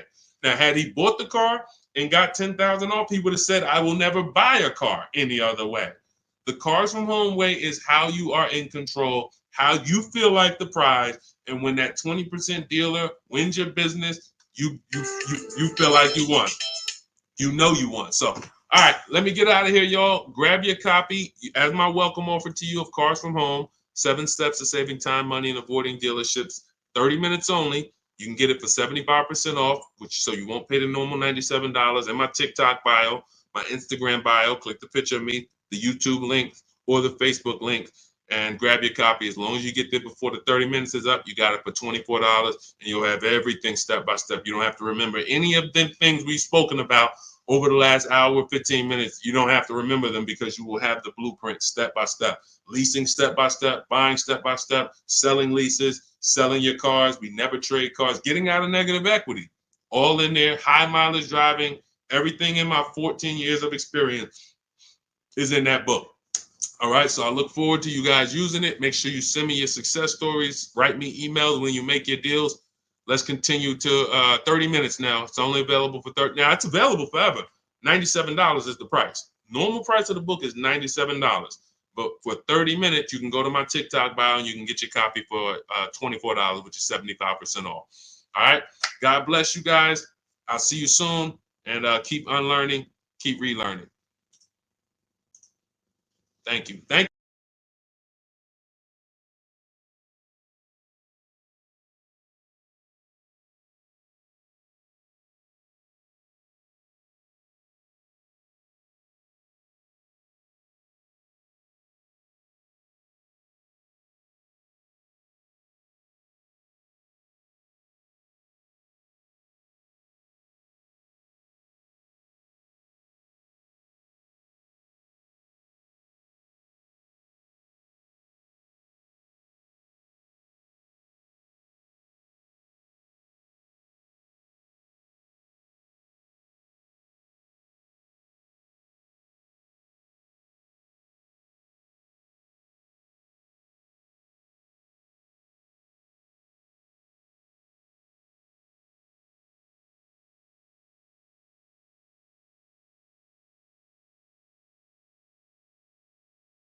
Cynthia Page, good to see you. But the first thing I want to do is warn everybody to tell your friends, sell their electric cars. Show them the video. Show them why. Because this guy just said to me, no, I really think electric cars are always going to have their place. What's going on? Good to see you, Isaac. I appreciate you. And could everyone share this broadcast if you're a sharer? I realize everyone's not a sharer, but to the sharers, could you share this broadcast? Shout out to you. Warn your friends that if Donald Trump gets in, he's already said he's going to make sure we could always have gas cars. That's good. I like a gas car. I haven't bought an electric car yet, but a lot of people have. And the minute, automakers do not want to make electric cars. Take it from me. I was in the business for 14 years. They kept dragging their feet. What they did was they made better gas cars. Who remembers the V8 engines? Rest in peace. If you remember the V8 engines, type me. Who remembers the V8 engines? Type V8 if you remember when literally we had V8 engines up and down the road, vroom, vroom, vroom, 400, 500 horsepower engines. Those are a thing of the past for the most part. Why? Because automakers in the last 10 years started using turbochargers. You understand, Just Money? You understand? Started building turbochargers. And what they started doing was saying we can actually make vehicles that are not as hard on the environment. They also will produce similar horsepower and more torque. And we don't have to worry about having these issues with emissions and things of that nature. So they were taking steps to be more economic, more fuel efficient, and better for the environment. Now here comes the mandate to make half of the new cars electric by 2030. It started out as 2035. I don't know when it moved to 2030. The point is, 17 million new cars are sold a year. So 17 million new cars sold a year. That's a lot of cars to try to produce electric cars. That's why we got fires. I just asked Joseph Tepte. He saw the video. Who saw the video of the Tesla burning up the guy's house a couple days ago? Charging in his garage, whole house burns down. Why don't they want to make these cars? Too much liability. Too much liability. If they can escape that, they'd love it. They'd love to go back to 2019, not worrying. Let's just make some hybrids and let's make some fuel-efficient cars with turbochargers and things of that nature. What does that do for electric cars? The minute Donald Trump gets in, he announces gas cars are here to stay. Don't worry about it. Everyone's electric cars are going to be worthless. Your electric car that was worth 30 is going to be worth 20. You're going to lose 10 grand one day. Legislation changes things. Legislation affects the market. So my mission before Election Day is to get you to sell your cars. And if you're watching this as a rebroadcast, sell your car. Sell your electric car. Get into a gas car if you own your electric car. Go to CarMax, Driveway, Carvana, KBB Instant Cash Offer, AutoNation, and Car Gurus. Get your 6 cash offers. Sell these cars. You won't be able to. You will not be able to. You're going to be so far underwater. The market's going to be so soft. It's already soft. Google Tesla depreciation. See, I don't want to tell you guys something. Keep typing your questions. We're going to get to the question, but this is a warning, and most people are not going to take it. Most people, just like when I warned people in 2022, do not go out and buy these overpriced cars. Learn to shop so that you're not buying used cars that are going to be worth half because they were selling them all through the pandemic. 80% of dealers were selling used cars that were just 10, 20 grand more than what they should have been selling for. I told them, don't buy these cars, shop around. Now what we got? Thousands of people around the country who are $20,000 upside down, can't get out. I realize though, but if I could help 10 people, if 10 people say, Deshone, you know what? My man told me, he sent me your video. I sold my Mach, whatever it is, Ford Mach. I got out of that thing right before. I'm glad. If we can help a couple people, God bless us. Sell your electric cars. You won't be able to very soon. And if you're going to keep them till the wheels fall off, then it doesn't matter. If you're going to keep it till the wheels fall off, it doesn't matter. But if you're planning on replacing this thing in 2, 3, 4 years, sell now, immediately. Get out of it right now. All right. Let's go. All right, we got a couple questions. We're live on Instagram, Facebook, YouTube, and TikTok. And, we'll be live for probably at least 45 minutes answering all types of questions. For those of you who don't know me, I'm known as Deshone, the auto advisor. I spent 14 years in the car business. Now what I do is show you how to make dealers bid for your business. Every dealer has a different price. All cars are cookie cutter. No matter how much you like a car, there's 100 of them in this country at minimum. Even the most rare cars, Bentleys, you have 20, 30 of them around the country that you can shop around so that you can see. But if you use online tools like the tactics I'm going to tell you in this live, you will save thousands of dollars. You'll get below market deals on leases, new cars, purchases very, very easily. Very easily. All right. So feel free to ask your questions. Let's get to it. I see we got a couple that came from TikTok. Dolan, you want to bring the first one up? All right, let's go. I drive a lot of miles. Is it worth it to get a leased vehicle? That's a great question. If you're a short-term person, if you're keeping your cars till the wheels fall off, no. If you drive 25,000 miles a year, but you're keeping that thing for 10 years, that's only 250,000 miles. You get a Honda, Toyota, there's several cars that will go 250,000 miles. No need to think about leasing. It's all up to if you're going to keep it 8+ years. You do not need to. Who keeps their cars on average more than 8 years? Type me. If you keep your and listen, some of you who are new here, you may not know how we do here. We use our keyboard. Listen, I know there's lives where you just sit back and you watch the person's telling jokes or just talking. We dialogue here because this is a finance channel, so we spend a time dialoguing. So stay close to your keyboard. That's how you're going to get the most out of what we're doing, and that's how you're going to save the thousands of dollars on your car. Okay, I see you, Alton. All right, I see you, Amanda. Okay, if you keep your car more than 8 years, Don't think about leasing. If someone in your house is keeping their car more than 8 years, they should not think about leasing. Doesn't matter how much they drive. Just get a quality vehicle, get a below market price, keep it long term. You're going to win.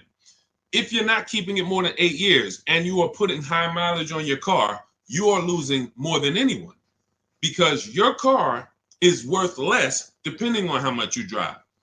Let's just say you got a car that's worth 30,000 today. You drive average miles. Average miles. What's the car worth in a year? Throw some numbers out, y'all. Throw some numbers out. $30,000 car. You drive at average miles. What is it worth in a year? What does that car depreciate in a year? From 30,000 today, what is it worth next year? Throw a number out. Okay, Amanda, 19. That's fair. That's a little steep, but 18. Okay. Somebody said 10,000. Man, what kind of car you buy? Listen, that's how electric cars are about to depreciate. It's so funny. That's how electric cars are about to be. They're going to be worthless. The investment in the infrastructure isn't worth it. Okay, so now let's just say you have a $30,000 car. You drive it 40,000 miles in 1 year. 40,000 miles. Isn't it worth a whole lot less? Yes. So depreciation is what you're thinking about when you're considering when to lease. And what I teach people, this is step one, is if you're not keeping your car 8 years, you're not going to keep it long enough to beat the depreciation. The depreciation is going to kill you. Now, cash buyers understand. All my cash buyers type dollar signs. Dollar signs. Cash buyers understand because they buy a vehicle. If they went to replace it in 3 years, they see what it's worth. They know what they put in. They know what they're getting back. And they're like, oh, this doesn't make sense. Payment buyers, they don't. Because all you really care about is payment. So they manipulate payments on you, stretch the loan out, 6-year loan, 7-year loan. You don't see how much you lost, and that's why you think you won. But in depreciation, cash buyers will always see how much their vehicle has depreciated. So how do we avoid it? Below market leases. In the short term, if you are not keeping your car long enough to let the depreciation cool off, then you should be shopping for a below market lease. Now, let me show you what a below market lease looks like because you may have never seen one. I'm sure you've seen lease commercials, 3,000 down, 4,000 down, plus tax, all of this. But this is what a below market lease looks like. You take, let me do an average vehicle. Let's take Raphael. This is a Jeep Grand Cherokee. Pretty popular vehicle, common vehicle. 45,000, let's call it a $46,000 vehicle. She got it for $549 a month. 1.19% of the MSRP, no money down. She gave him her first month's payment. She drove out of there. That's a below market lease. Let me show you another one. Look, India. She got a new Hyundai Sonata Elantra. 2024 Hyundai Elantra Limited. 36 months, $365 a month, no money down. That's a below market lease. So the key, there's 3 prices, whether you buy or lease. There's 3 prices you can pay. Market value, that's for negotiators. They're going to feel for the bottom. They're going to try to get to the bottom, but they won't ever know the bottom. So they're going to pay market value. Above market value is for people who just can't negotiate at all. You just kind of close your eyes and can't wait to get it over with. And then below market value. Now, how do we get below market leases and purchases? Competition. Very simple. Competition. Putting dealers against each other, buying cars like we buy TVs on Amazon, multiple offers, multiple options while we sit at home and let people bid and compete for us. That is below market shopping. Now, that's everything I teach in my new digital book. It's called Cars from Home, 7 Steps to Saving Time, Money, and Avoiding Dealerships. It's already 5-star rated. You can Google it. You can get a copy of it as part of my welcome offer for 75% off. It's normally $97, worth every penny. You can see all the reviews. But if you get to my TikTok bio, my Instagram bio, the YouTube comments or the Facebook comments before 30 minutes is up, you can get yours for $24. That's 75% off. So you go activate your link, click the link in those bios or in the comments, and you can get a copy for 75% off. And you'll have everything I teach in a step-by-step way to getting these deals. But for sure, to just sum up your question and keep typing your questions, everyone, we'll get to as many as we can. If you're not keeping your car 8 years, you should be shopping for a below market lease, no matter how much you drive. Only caveat is if you're doing Uber or something where you can't predict your miles, the more miles you drive, the more money you made. That's a different structure. But it's just if you're in a sales job or you're a realtor, no question about it. Leasing is for people not keeping cars 8 years, as long as you get a below market lease. Go ahead, Dolan. Next question. I see y'all running up the likes on TikTok. Shout out to everybody double tapping the screen. Let's go. Every time you hear something you like, if y'all keep double tapping the screen, y'all keep running those likes up. We appreciate you. And, shout out to the people who really support the movement, not the people who check into the broadcast, the people who support the movement, the sharers, the new followers, the people who tag their friends, the people who double tap the screen, the people who hit the like button. Shout out to y'all. We couldn't do this without you. We appreciate you. Banana phone, 10,000 down, 725 credit. What car should I get? It's a lot of them out there, man. Pick one that you like. And first things first, decide how are you already have the credit to buy or lease. I would really consider, see, that 10 grand down is how people, that car, if you don't buy a car right, which means you lease it, you buy it, but you should have leased, that 10,000 is going to be absorbed into that car. It's literally going to be sucked from your bank account into the car. You're not getting it back. You're not getting it back. So I'll give you an example. If we look at Zafrina got a $65,000 vehicle. No, that's Teddy. Let's use Teddy. $73,000 BMW he got. He put no money down. His payment's $856 a month. He used our system. We contact 25 dealers. Now you can do it your way. You want to call around, talk to managers, get offers. That's fine. I just recommend you get at least 5 offers. Because what we've seen, I've seen this, been in the industry 14 years. I've been helping people online for more than 3 years now, all around the country. 4 out of 5 dealers are overpriced. So once you get your offers, you need to get at least 5 for you to get the below market offer. But now he comes and he gets $856 a month, no money down. His highest offer was $1123 a month out of all the offers he got. He said he got 10 offers from home. That's why our system is called Cars from Home. We don't need to be in dealers to get below market deals. So if he had bought this vehicle, even if they gave him a big discount, instead of 73, let's say he got it for 63. Let's say he got 10,000 off. Let's round it up to 65, even though the taxes would be more than that. Let's round it up to 65. Every $5,000, I need my people who know this to get ready to type this. Every $5,000 that you borrow on a loan is about how much per month? Every $5,000 that you borrow on a loan, and I'm going to hop on Instagram because I want to see these comments. Thank you, Anthony Austin. Shout out to the people who tapped in. So check this out. If it's $100, it's $100 per month. So now, even if they got a new car, a big discount, $65,000, he's paying $1,300 a month. He's leasing it for $856 a month. So you can't make that make sense. There's a saying, it's taken off the last couple of years that math is not mathing. If I'm driving the same BMW as you and I'm paying $856, you're paying $1,300, you lost. Can we agree? Agree? Can we type agreed? If 2 people are driving the exact same car out the dealership, one's paying $856, no money down. One's paying $1,300, no money down. Can we agree to $1,300 loss? Can we agree? Agree, right? Okay, so this is deal structure. This is deal structure. Now, mind you, think of the scenario I just used. $73,000 vehicle. He got $10,000 off of it.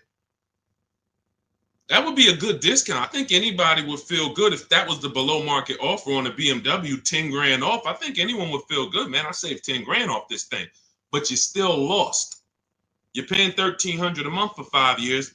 This person paying $856 a month because you structured your deal incorrectly. You put it on the wrong foundation. Now, if you're going to keep the BMW till the wheels fall off, then buy it.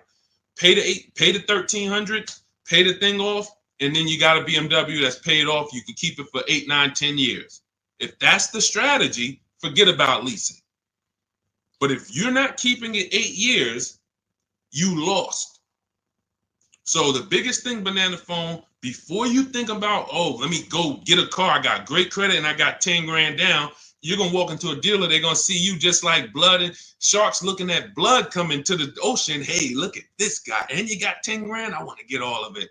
I'm going to get everything out of your bank account I can in the shortest amount of time I can. So instead of you doing that, you slow down. Decide, am I keeping this next car 8 years? If not, I should be shopping for a below market lease on whatever I want. And take the time to go look at cars. Take the time to go look at cars. Go test drive cars. You're about to go spend, you're about to make a 5-figure decision. Don't make that decision in a rush. Who'll go into the mall and let them rush them? I wish I would go into the mall to spend $30,000 and they rushing me. Hey, we close in a couple, come on now. So, that's why we're different. You go and test drive these cars. The only thing you want to do on our test drive process is test drive and leave. Get the card. Thanks a lot. Leave. Thank you. Leave. We never talk numbers in the dealership.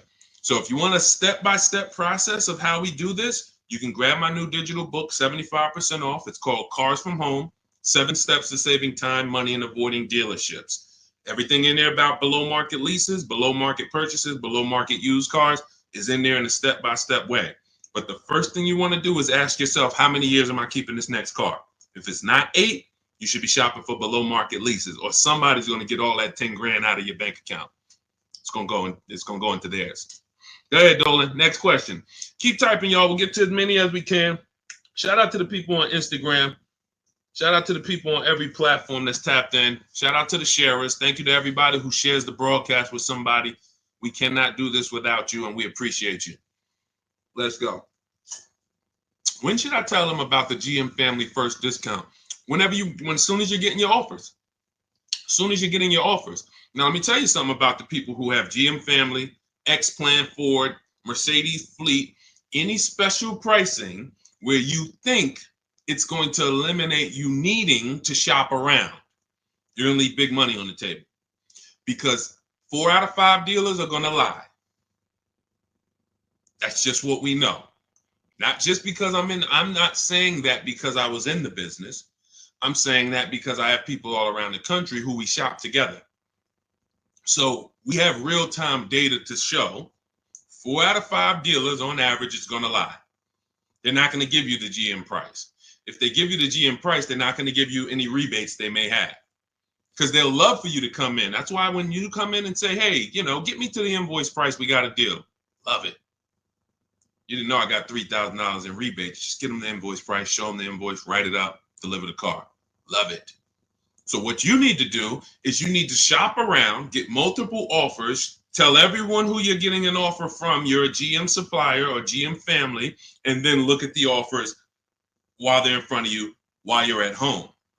Because you cannot depend on someone to say, here's the GM price. What other offers? What if there's $5,000 rebates? What if there's $1,000? They're not, if you didn't ask for that, they're not going to volunteer it. So when you're at home, you sit down, we contact 25 dealers. In my book, I have a system where I teach you how to go online, contact 25 dealers in 20 minutes using my email scripts, and you're going to get 5 offers in about 48 hours. It's constant. It's a system. It's the McDonald's system of car buying. Now, if you want to do it your way, you call around. What I'm telling you is get 5 offers because that's the only way you're going to prove to yourself that dealers are overpriced and you need to get 5 offers. See, like we said about Teddy's deal, his best offer on his BMW is $856. His worst offer is $1,100 plus. That was a dealership consciously wrote, hey, Teddy, that's our best offer, man. $1,100 plus a month, which means they ain't worried about selling that car to Teddy. Somebody else walks into the dealership and wants that BMW, they're going to sell it to them for $1,100. They'd rather not sell it to Teddy because they know someone's going to pay us $1,100 for this BMW. Unfortunately, some person who doesn't know what they're doing, they'll call them a sucker. Some sucker's going to come in here and pay this. This is our price. We don't care if Teddy doesn't want to take it. No problem. Someone else is going to pay it. So this is why we must shop around, because you don't know if you're dealing with what we call an 80% dealer, which are overpriced no matter how much you negotiate, or are you dealing with a 20% dealer? The only way we know that is by looking at all their offers, getting at least 5, and then picking the below market offer. Okay? All of this is in my digital book if you want the blueprint. It's called Cars from Home. You can Google it. 7 steps of saving time, money, and avoiding dealerships. It's already 5-star rated. Thank you to everyone who's reviewed it. And as part of my welcome offer, you can get yours for 75% off. In my TikTok bio, click that link, the Instagram bio, the YouTube comments, or the Facebook comments, and you'll have it in your inbox in about 2-3 minutes. You'll have a permanent blueprint for how to get these below market deals from home. You won't be spending more than 20-30 minutes in a car dealership. And we never talk numbers in a dealership, ever, ever. Never talk numbers. You need to have a deal by the time you get to the dealership. If you're talking numbers, trying to get a deal in the dealership, that's never what we teach. We never do it. You have no leverage there. The car dealer has all the leverage, and you're emotional. No matter how much you try not to be emotional, the car is next to you, it's outside, you're emotional, and that's all going to work against you. Go ahead, Dolan. Keep typing your questions, y'all. We'll get to as many as we can. What is a below market lease? 3 prices. Above market value, below market value, market value. What are average people paying? That's not a deal. If you walked into anything, anywhere, and you paid what most people pay or the average price paid, it's not a deal. It's average. Now, if somehow you don't know what you're doing and you're able to get hit with an offer that is above market value, whether it be, they're charging fake fees, or whether it be they're charging a market premium, or whether it be most people get a $5,000 discount, you got no discount, you paid above market value. But below market value is you see all the prices, you see the above market prices, you see the market value prices, you see the below market value prices, and then you pick the below market value. On a used car, there's a range. If I'm looking for a 2019 Honda Accord, there's a $5,000 to $7,000 range people are paying for this vehicle. Same car, similar miles. There's a $5,000 to $7,000 difference. And what we do with used cars is we actually get the brand new price, and that's what really helps us to get the below market value. I was shopping for a used Infiniti. I bought an Infiniti truck almost 2 years ago. 4 white ones I was looking at. They were all about 30 to 32,000. All 4 of them looked similar miles. But I pulled the new vehicle. I found out what each one of them was brand new. That made all the difference. That's in our process. Once I found out what they were brand new, I found out one was 46, one was 48, one was 52, and the one I ended up getting was 54,500 special edition. Cameras all around, all types of stuff in it that the other ones didn't have, but they were asking a similar price, below market. So for that, there's steps to get below market pricing. Below market doesn't happen because you want it to happen. Below market value leases, purchases, they're reserved for people with strategy and people who employ competition. You don't get below market deals by negotiating for them. It's competition. Looking at all the competition, you make your decision. You're probably getting below market deals on your TVs you buy, because you're going to go to Amazon, Walmart, Best Buy. You're not going to, but don't you see, whenever we buy these TVs online, don't we see higher priced TVs? Right? Right? Who's bought a TV in the last couple years? Say last 5-7 years, since Amazon has been it's been bigger longer than that, but who's bought a TV? A lot of people, right? Like, okay, we got a lot of people who bought a TV. When you got your price, didn't you see other TVs that were $200, $300, $400, $500 more? Someone's buying them. Someone's buying them. You go into Walmart, you see TVs that are lined up that are a whole lot more. Man, these TVs overpriced. Someone's buying them. So that, especially with cars though. And that's why you have to prove to yourself what below market deals is by shopping the market. And, we feel we have the best system to do that because we've helped more people do it than anyone.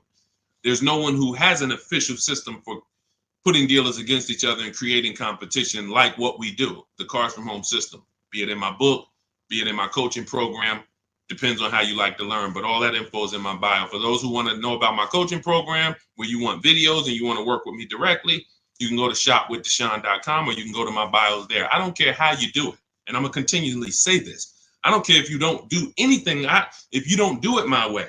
But if you call around and you get multiple offers and you want to talk to dealers, I don't care. My biggest thing is you pay below market value. That's all I care about. I'm just going to give you my options on if you want to do it my way without talking to dealers. Here you go. But the biggest thing is do it. Okay? Go ahead, Dolan. Shoot the next one up. Let's go. Keep typing your questions. EHH, good to see you. Bernie Watt, shout out to the people checking in on TikTok. I see you, Nans. Good to see you. Good to see you, Michelle, 423. High mileage driver, limousine service. Should I do a used car lease? Not really used car leases out there. You're going to see people have tried it. Lexus tried it. BMW tried it. But we can't employ competition because there's not a lot of options. You're going to find that in a lot of cases, used car leases can be, they're made up prices. It's tough. It's hard to know if you're overpaying. But if you do find one, it's worth considering. But again, I'm not going to make a deal without having other offers. So 99 times out of 100, leases are brand new cars. And I don't want to assume anyone knows that. So that's a good question. Leases are brand new cars. That's another benefit of leasing. You're driving brand new cars. You're the first owner.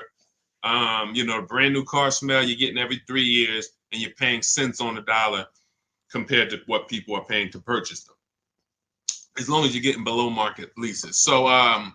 So if you know how much you're going to drive, I will be leasing. If you know I'm going to drive 25,000 miles a year, I'm going to drive 20,000 miles a year, in most cases, then I would be leasing. Now, if you go below that, you could always sell the lease. I know some of you don't know about, most of you probably don't know you could sell leases. We've been doing it for 3-4 years. It's always been allowed. But, during the pandemic, I saw the opportunity for us to make thousands of dollars selling our leases. And made lots of videos about how to sell leases. And a lot of people came and sold their leases when the market was hot and high. And some people made $7,000, $10,000, $12,000, $15,000 selling their leases. So although values are not that high, we still do a check before we return our lease. So if you're under miles, or for those of you who you only drive 5,000 miles a year, the minimum lease might be 10. You're just going to sell that lease at the end and make money on it. So, this is all in my book. That's step 2. We call that the equity assessment. We never return a lease without doing an equity assessment to find out if the market value we could sell it for is actually higher than the payoff amount. So, but yeah, what I would do is I would spend the time considering, can I plan my mileage? Can I predict it? Now, let's say you can't. Let's say you're like, Deshone, you know what? Some years I'm going to do 20,000 miles. Some year I'll do 40.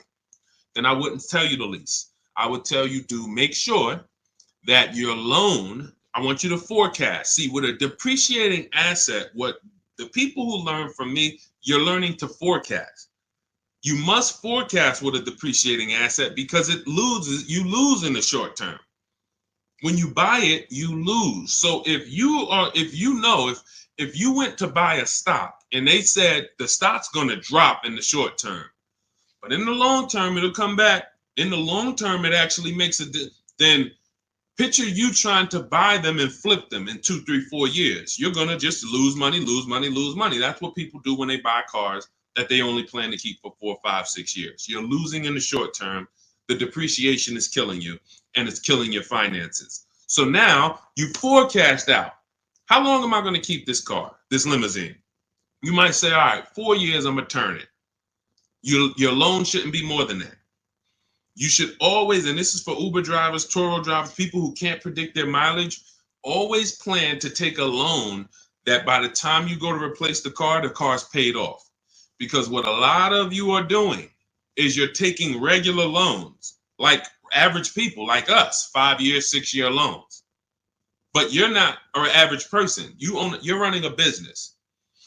When you take a 6-year loan as an Uber driver and you look up in 3 years and you have 120,000 miles on your car, now you're like, okay, I think I want to replace this next year. I'm going to get me a new one. Now you're going to have 150,000 miles.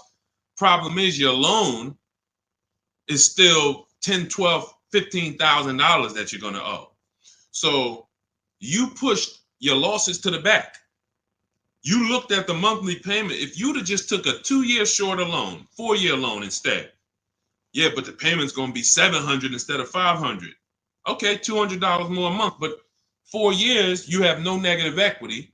Not only do you not have negative equity, you got an asset that you could probably sell for $5,000, $6,000. Instead of, oh man, all right, yeah, my payment was $200 a month less, but then when I go to replace the car, I got 15,000 negative equity. So you're jumping over dollars to keep the pennies. That's what you're doing. So your loan should match the time where you're going to replace your inventory. Okay? Good rule of thumb. Go ahead, Dolan. Next question. Carla, thank you for sharing. I see you. Shout out to the sharers. Shout out to everybody running the likes up on TikTok. Appreciate y'all. It's just good. I just want to show my appreciation to the people who help move this broadcast forward and help us spread this message. We can't do it without you. That's all I want to just say. Go ahead. Matthew Williams, when buying a vehicle, is your credit score taking a hit? And how often are they checking your credit? So we teach something called the bank bidding war. In my book, when you get my book, you get the bank bidding war blueprint because I haven't added it to my book yet. I see you, Pool73 on Instagram. We got you. Make sure you pull Pool's question in. Dolan, shout out to the people on Instagram. When buying a vehicle, is your credit score taking a hit, and how often are they checking your credit? We use something called the bank bidding war. The credit bureaus allow you to actually have multiple banks and credit unions access your credit with a hard pull within a small window of time. 14 to 45 days is what they say. You can Google this and you can prove it to yourself. Now, we don't even want to play with 14 days because I like the idea of making sure if you give me a minimum of 14 days, let's do it in 2 days. Now, they're going to allow you to have multiple people access your credit because they consider that rate shopping. If you're going to get a loan, rate shopping is, I'm going to give Bank of America a chance, credit unions a chance, I'm going to give the dealers, banks a chance, but it has to be within a small period of time. And you cannot go from this dealer, here, run my credit, and then go to this dealer, run my credit. That's not rate shopping. That's car shopping. This dealer here is running your credit, that dealer's running your credit, you're going to get banged out. So what we do is we don't let anyone run our credit until after we've already found the car. See, because the banks don't want you shopping. And my goal is to get you to understand the banks are not your friend. You may think the bank, oh, this is my bank, I've been working with them. Listen, they're not your friend. If they weren't making money on you, they wouldn't be doing business with you. So the money in loans is so big. There's so much money in loans. It's amazing. Why do you think banks are rich? Like, why do you think banks are in the banking business? They don't sell cars, they sell money. So what you want to do is realize that if banks don't want me to shop around, what are they going to start doing to keep me from shopping around? Well, they're going to give me a hard credit pull to get a pre-approval. Who's seen that? Hard credit pull to get a pre-approval. Stay by your keyboard, y'all. Remember, new people, we dialogue here. This is what we do. So you got to stay by your keyboard if you want to get the most out of what we do here. Hard credit pull, pre-approval, it's trash. Because now they've actually pulled your credit with a hard pull. The minute they pull your credit, they start the window of the rate shopping window is open. So that means you only have a certain period of time to have anyone else access your credit before that window closes. And those hard, that, if your credit score is going to drop 10 points for that hard credit pull or 8 points, whatever it is, If you do it again outside of that window, it's going to drop again. So we don't ever do hard credit pulls for pre-approvals. We always need to get a pre-approval with a soft credit pull if it's available. If not, then we use a tool. In my book, I have a calculator I created. It's called the Perfect Budget Calculator. By the way, in that book, I have 5 calculators I created. You can't find them on Google. That alone is worth the price of the book. Different calculators. We counter dealerships with. We buy used cars. You get to a part and you're like, wow, I've never seen a calculator like this. Yeah, because we invented it. So we use the Perfect Budget Calculator. We take the average rate in the market and we budget. The budgeting tool actually tells you exactly what you can spend on a car, gives you multiple goals, so you're always below your maximum, and then you go shop. Because the only purpose for a pre-approval is budgeting. That's it. Just like, you know, we got homeowners on here, right? You own a home? You own a home? Type yes. Homeowner. The only purpose for the pre-qualification is to see what you can afford, right? That's all we need the pre-approval for. So that's why I created the Perfect Budget Calculator, so that you can actually use it. It creates the budget and then you move. I see you, AdWash. Yeah, that's the purpose. So we don't need the loan until we find the car. Just like with the house, I don't need the loan until I find the house. What I need is a pre-approval or a pre-qualification so I can budget. Then I go shop. Once we find the house, or find the car rather, that's when we now come home, we bring that paperwork home, and we let all these banks and credit unions bid, and we compete and let them compete. This person's going to give you 7%. This person's going to give you 5.9%. This person's going to give you 9%. And all of these people are going to compete, and then we let the dealers compete, and we see who wins. We never pick anyone to do our business with until they win a bid. That is the Cars from Home system. Whenever we are buying, that's how we guarantee below market offers, because someone won the bid. You were competing against all these people to get my business, and you won. You were competing to buy my old car, you won. That's how we do. So that's the bank bidding war. You find your car, then you come home, call your bank, your credit union, online dealers, online bank, you let them compete. So when you get my book, you get the bank bidding war blueprint. If you want me to spell this out step by step for you, where those of you who are financing, you'll have 3 rounds of the bank bidding war blueprint. The bank bidding war to make banks compete at various stages, because there's a lot of money and interest. So this is all in my new digital book, Cars from Home, 7 Steps to Saving Time, Money, and Avoiding Dealerships. It's normally $97, but you can get yours for 75% off as part of my welcome offer for 30 minutes only. Go to my TikTok bio, Instagram bio, YouTube comments, or Facebook comments. Click those links. Activate your 75% off. The book is digital, so it'll be in your inbox by the time we end this stream, and you'll have everything I teach step by step. You can use it for, over and over and over again. 2, 3, 4, 5 cars. You'll still be saving money from the same $24 book if you get there before the 30 minutes is up. All right. And make sure you screenshot the thank you page, because some of you type your email wrong. You might be, yo, man, I'm trying to hurry up and get this deal. You don't realize you typed your email wrong, and I can't email a book to the wrong email. So screenshot that page so you'll have my support team's email, just in case that book isn't there in 5-10 minutes. Just email my team. Go ahead, Dolan. Next question. Oh, no, pull my man Pulling from Instagram. Did you see him?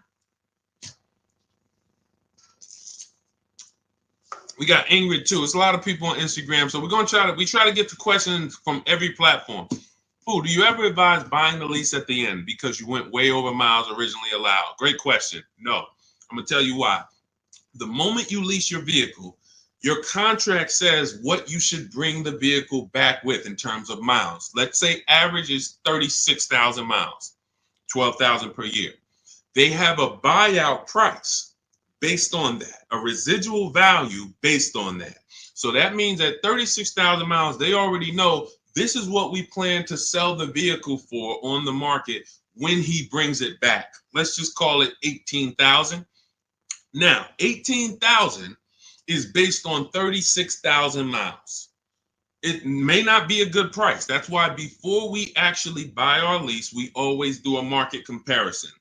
Is the price I'm going to buy my lease for even a below market price? If I could go get a used car that is similar miles, similar condition, similar features, but I can get it for 2, 3, 4,000 less, then my lease buyout price is overpriced. It's over market. So that's step one. We have to do a market assessment before we even consider buying the lease.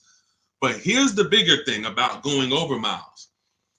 Just because you put 20 more thousand miles on it, that purchase price of 18,000 is still based on 36,000 miles.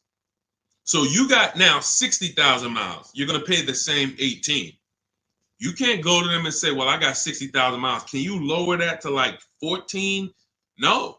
So you're taking what in most cases is an already overpriced offer, and you actually are buying it on a worse offer because the mileage you're on, if you looked at, again, taking it back to the market comparison that I explained 2 minutes ago, if you looked at what are vehicles like this with the mileage I have selling for, I put 60,000 miles on it.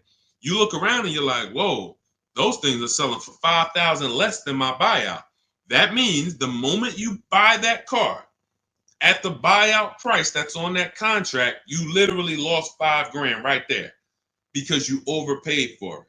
So the solution is take the penalty. It was your fault. Now, what do I mean it was your fault? You choose your lease mileage. It's not selected for you. If you need 12, you choose 12. If you need 15,000 miles a year, you need 15,000. You take somebody like Jen. Jen's up on the screen right now. She got her Honda CR-V hybrid. $512 a month. She got a below market lease on this. This is one of the most popular hybrid vehicles in the market. $512 a month, no money down. She adjusted it from 12,000 miles a year to 18,000 miles a year. So she's paying $563 a month, $50 more, but she gets to drive as much as she needs to. She's driving 18,000 miles a year for $50 more per month. So a lot of people who you'll hear talk about their lease experience and tell you don't lease, they took the 512. They would look at the lower payment, never adjust it to what they need, and then they end up telling you don't lease because I got a bill for the mileage. No, you got a bill for the mileage because you signed a contract. You said in that contract, I'm going to use this. You had the option at the time of signing the contract to choose more mileage, but you didn't. And then you went over the mileage you drove. So therefore you paid for that. So I would always take the penalty. You can actually do a deal where you actually shop for a car, and the best offer you find, you can actually have them cut a check to the old company. So let's just say I had a $3,000 bill coming, a $3,000 mileage penalty bill coming. I find a car like, let's say I'm shopping like Zafrina. Let's take Ansley. Ansley right here. He got a $58,000 lease on a 2024 QX60. $554 a month. So that's what we call an under 1% lease. You're driving a almost $60,000 vehicle. You're paying $554 a month, no money down. So let's say I got a $3,000 mileage bill. If I'm Ansley, I'm gonna shop, get my best offer, and then I'm gonna say, hey guys, I need you to cut a $3,000 check to my old leasing company, because I don't want to pay that mileage. Now, what's going to happen is my payment is going to go up because they need to build that into the sales price, but I don't need to come out of pocket with it. I don't need to come out of pocket with it. Now, if you could come out of pocket with it and write it, some of you could actually do a payment plan if you want to do that. That's fine too.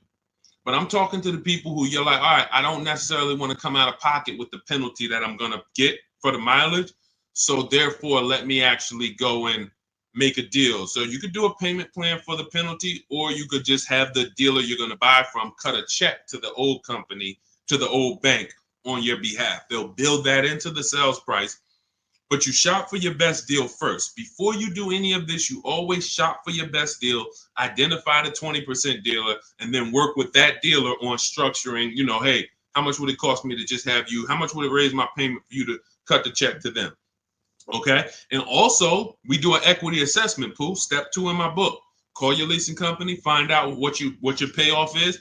Go to our 6 sites, not our 6 sites. Go to these 6 sites we get offers from: Carvana, Driveway, Kelly's Blue Book, Instant Cash, CarMax, Car Gurus and Auto Nation, maybe you can sell the car and come out with a lower penalty based on selling the car. Because if you sell the lease, there's no penalty.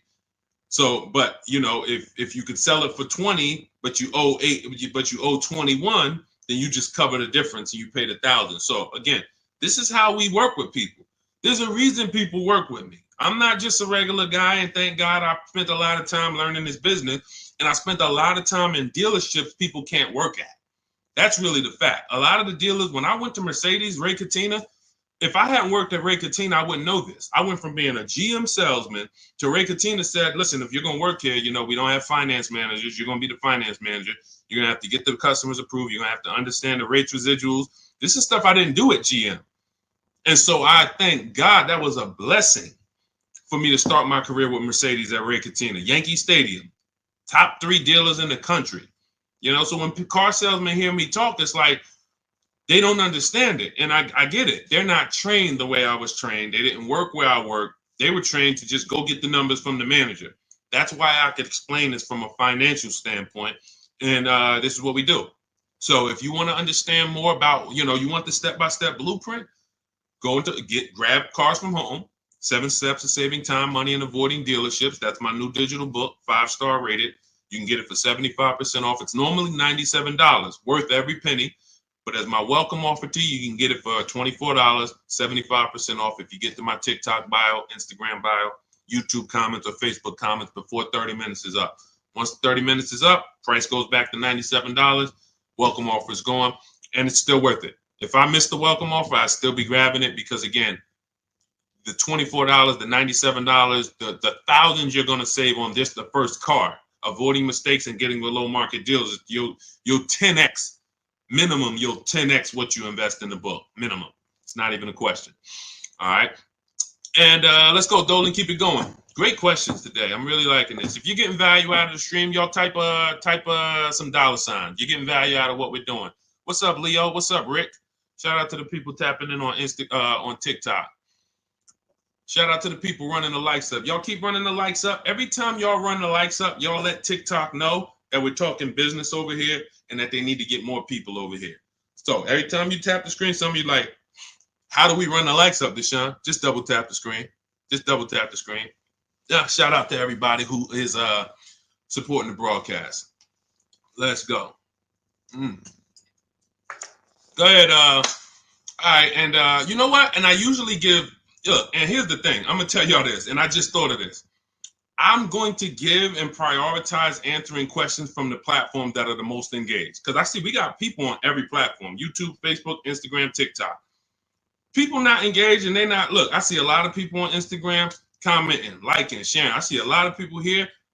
Dolan, when we see the question, when we see people engaged, because people be sitting back on the, you know, playing video games and got us on the same time. We got to give our attention to the people who like, yo, let's go. We over here. Thank you, Big Mike. Shout out to the sheriffs. I see you on TikTok. Go ahead, Dolan. All right, here we go. When you lease, can you only deal with that dealership? Well, we never lease without a dealer winning the bid. So I want you to think about it like this. Whatever car you choose and you want to lease, that dealer, that car is all around the country, sprinkled all around the country. That dealer might have more than one, but in the state alone, there might be 10, 15, depends on the car. Now, when you look at the car, do you have to realize it's like when you go into the store and you're looking at spaghetti sauce. You go in the ShopRite, spaghetti sauce is $4.99. You go into Pathmark, it might be $6.99. You go into Stop and Shop, it might be $5.99. The exact same brand, same product, but it's a different price. You go on Walmart.com, you see it's on sale today for $2.99. Different prices at different places. So you don't have to service from there. Whoever wins your bid to buy your car, you don't need to service from there. You literally can buy from who wins the bid. You service from where it's the most convenient. If a dealer an hour away won the bid, that's who you buy from. But that you could service right up the road. Okay, I don't know if that was the question you're asking. If you want to ask a follow-up, Ingrid, feel free to ask a follow-up. Go ahead, Dolan. I see you. She's like, I'm paying attention. Car Merch Corner. Is it a good deal for $13,000 off an MC20 special? I can show you better than I can tell you.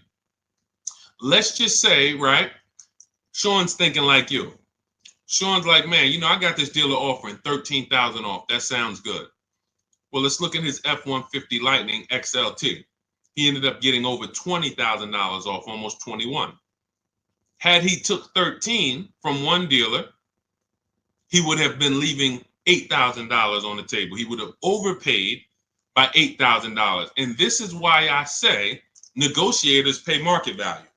Because I'm sure you negotiated for that $13,000 off. I'm sure you didn't walk in and just say, hey, give me a price, and they gave you $13,000. You probably spent time, energy, and money to get that $13,000 off. But if Kimberly had done what you did on her Maserati, her $86,000 Maserati, she would say, oh, $13,000 off. That sounds good. That just sounds good. Then she wouldn't have got her $20,700 off.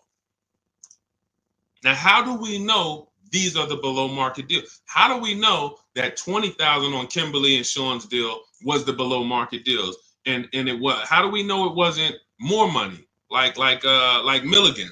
Milligan got, using our system, all of these people used our system, but Milligan got one of the biggest discounts I've ever seen.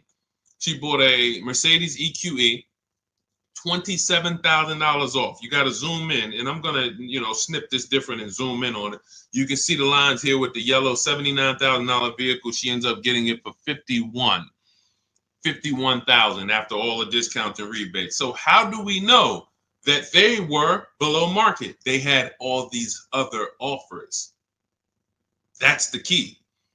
Kimberly knew this $20,700 off is the best because I have 7 offers higher than this. Different dealers, a lot higher than this. Now, if you told me, Carshare, Deshone, $13,000 off a good deal, I got another dealer who's only giving me 10. I got another dealer who offered me 7 off. I got another dealer who offered me 5 off. Then I would tell you 13,000 is the win. Go ahead, grab it. But because you don't have that, you negotiated versus doing what we do, which is get bids. Now you're at the mercy of trying to hope you're at the bottom. You can't win. You just can't win. That's why negotiators pay market value and not below market value. You can't feel for the bottom.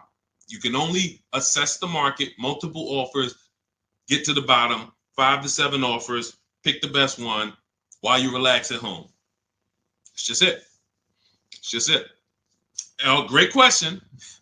Common question that a negotiator asks. Man, I talked them down this much, Deshone. This got to be good, right? What do you have to compare it to?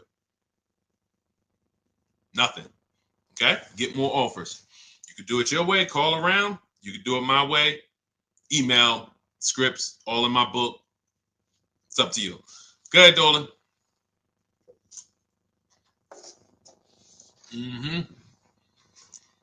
When over on mileage, does it make more sense to sell to a place like CarMax? I'm already over, so at this point, it's pay $7,000 or sell to someone else and have a $2,000 difference. My first lease, hard lesson. Great. See, I want to read this question again because see, I'm proud of you for even asking this question and coming at this the way you're coming at it, because that's what you do. When over on mileage, doesn't it make sense to sell to a place like CarMax? I'm already over miles at this point. It's pay $7,000. So if I return the lease now, I got a 7,000 mileage bill coming to me, or sell to someone else and pay the difference. In my book, I teach you how, when you have these types of penalties, or in this case, or in other people's cases, negative equity, you want to sell and pay the difference, because that's going to lead to the lowest amount coming out of pocket. So yeah, if you drop off your lease and they bill you $7,000, but you could have just sold it to CarMax and paid the $2,000 difference, way better way to go. And then, next time, let me get the mileage I need so that I don't have to deal with this again. But for getting out of it, 100%. All day long, I would sell to the highest bidder. That's going to give us the lowest amount of penalty, and then pay the difference and then do a fresh deal. That's it. Way to go. Way to go. That's called See, it's times where I was in Mercedes, right? And I had to sit down with a client and tell him, there's no way for you to escape the bullet. You're going to bite a bullet because the damage is done. The decision was made. Now what we're doing is trying to see what option allows us to have the least out of pocket, the lowest, the smallest bullet to bite. We got to bite a bullet. But $7,000 coming as a bill, that's a big bullet. $7,000 bill that you owe, big bullet. $2,000 to CarMax coming out your bank account, $2,000, small bullet. So the key with these situations is seeing what's the smallest bullet and knowing all the options so that you don't just say, well, I'm over. See, because watch this. Some people would buy that car. And what they would do is they would buy that car, pay, I mentioned this probably about 10 minutes ago, pay the normal buyout price, but except they over miles by, probably 40,000 miles. So a car that should have been 12,000, they buy it for 20, and now they're invested in that car. Financing those losses is horrible. That's a huge bullet. So there's all types of bullets, and what you need to know, and you already know this, but what anyone outside of you needs to understand is, when I got myself in these situations, I need to know every single option for getting out of it. Because if I could have paid $2,000, but I paid $7,000, or I paid $8,000 and financed it, that's just ignorance. That doesn't mean I'm stupid. There's a difference between being stupid and ignorant. Ignorant means I just didn't know. I was not aware, and it cost me.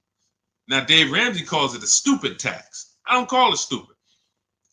I call it you just didn't know. That's ignorance. That's why I make it my business to tell you all the options. In my book, I lay out all the options. And if you choose the wrong one or do the wrong thing, having all the information, now that's no longer ignorance.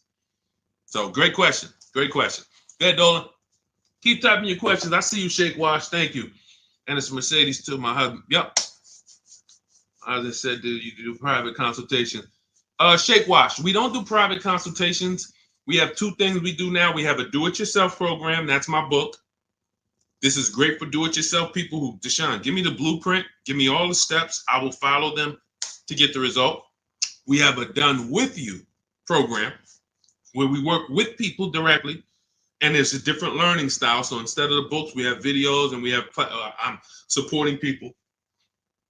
That's a different learning style. You want to find out about that, you can go to my TikTok bio, Instagram bio, or Dolan will post a link, Shop with Deshone, in the comments on YouTube and Facebook. So it's all up to you. In the future, we're working on it right now. We tested it twice. We will launch a done for you program. That's coming. And the way we do it, we shop the entire market. We report the market to you, and then we choose the below market deal. Same thing I'm teaching you to do. So it's all up to, again, who the person is. But our mission was to be the most valuable company to the car buyer.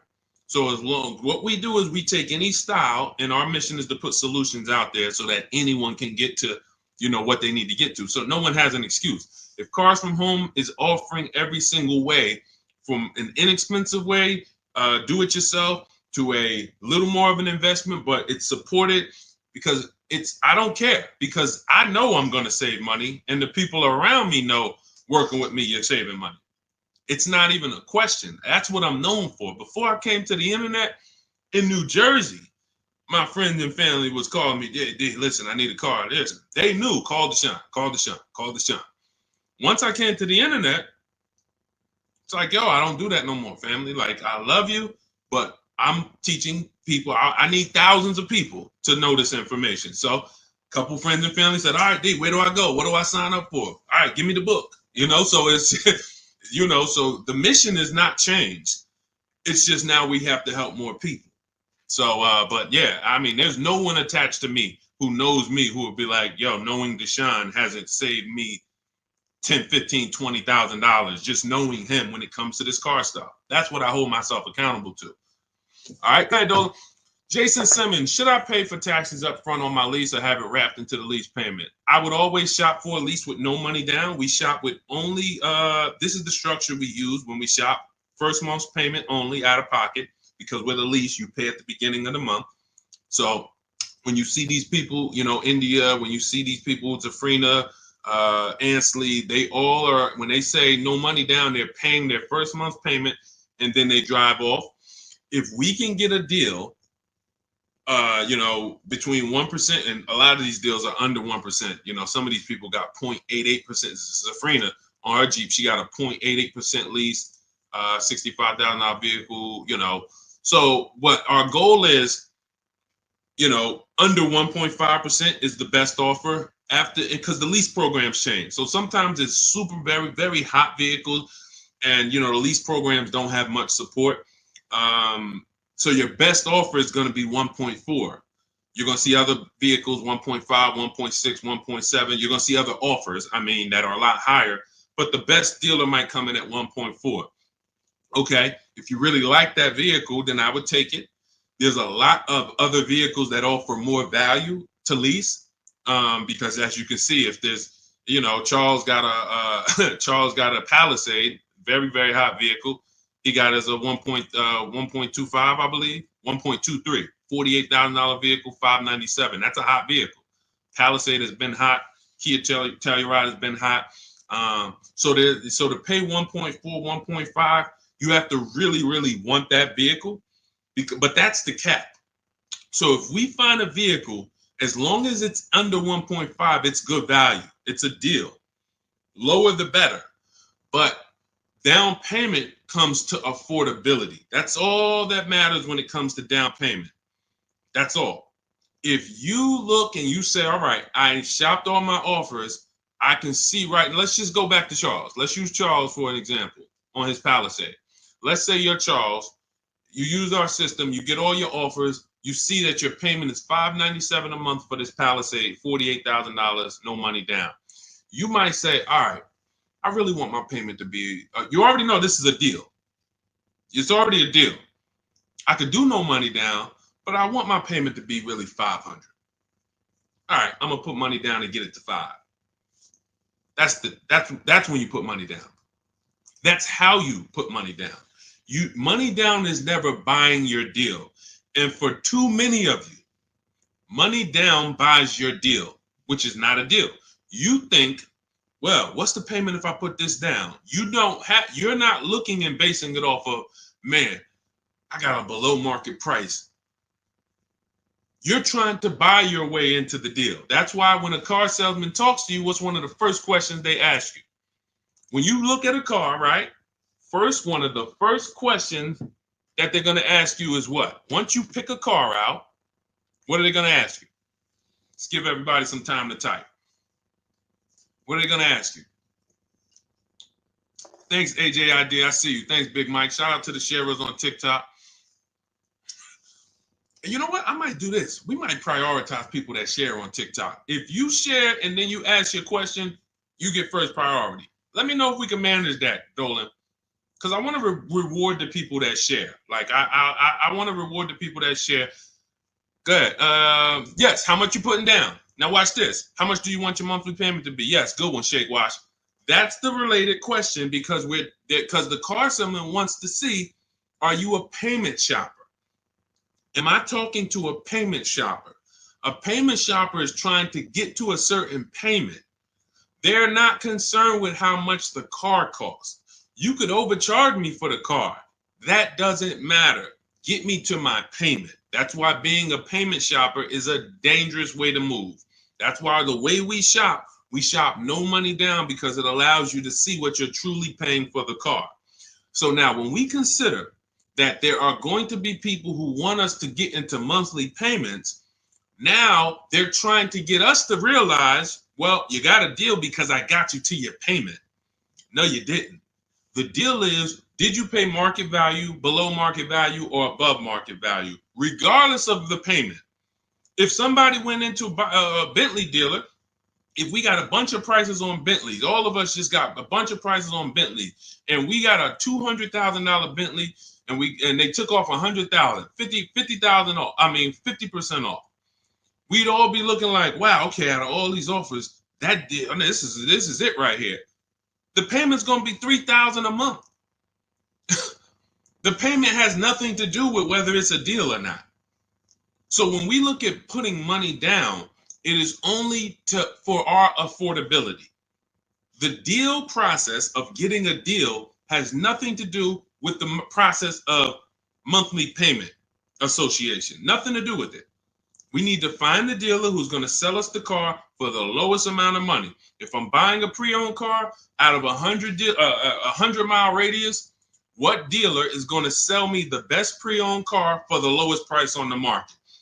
If I'm leasing a Honda Accord, what dealer is going to sell me the Honda Accord within a 100-mile radius for the lowest price? If I'm buying a brand new, Kia Telluride, what dealer within 100 miles is going to sell me the Kia Telluride at the lowest price? If I'm getting a loan, what bank or credit union within 100 miles of me is going to give me the lowest rate on the market?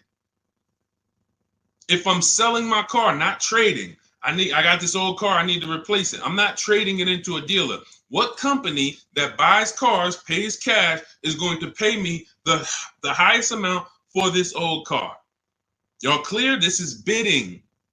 We have a bidding system. That's what Cars from Home is. So if you want to know all of this, you want the entire blueprint, everything that Jafrina and Teddy and Jen and all these people I've showed, Raphael, during the stream have used to get to their below market deals, you want to grab your copy of Cars from Home, my new digital book, 7 Steps to Saving Time, Money, and Avoiding Dealerships. It's normally $97, but my welcome offer to you for the next 30 minutes, 75% off. You can get your copy for $24 if you get to my TikTok bio, my Instagram bio, the YouTube comments, or the Facebook comments before 30 minutes is up. You'll pay $24. Make sure when you get your book, you screenshot the thank you page. The book is on the thank you page. You'll see a link that says open the book below, and I also email you a copy. But sometimes you're just moving too fast. You type your email wrong. We can't email a book to an incorrect email. So if that book isn't in your email in 5-10 minutes, I want you to email my support team so they can get your book to you, and you'll have these strategies for the rest of your life. And shout out to everyone who's reviewed the book. Use it. Make sure you email me your deals when you make them. Send me send me the list. Hey, D, look at what I got, man. I got all these offers. Look, man, and I know you did it when you say, hey, I did it. 90% was from the house. Soon as I know the people who use it, because the minute I've seen people who say, man, I went in the dealership, I used all your stuff, and I got this deal. No, you didn't. Sorry, somewhere along the lines you missed it. You might have been trying to go off my social media videos, but you didn't use our system because we're not making deals in the dealership. When I see people that say, yeah, man, the dealer 45 minutes away, I had to drive to get this. There you go. You use the system. When they say, yeah, I did this all from home, they even delivered the car to me. Yeah, you use the system. And you say, man, I looked at 17 used cars. I narrowed it down, and this one had this original price. Yeah, you use the system. It's stuff I hear that I could tell when people use the system. So go grab your copy. Shout out to everybody who checked in. We'll see you on another stream. Keep on learning so that you can relearn. God bless.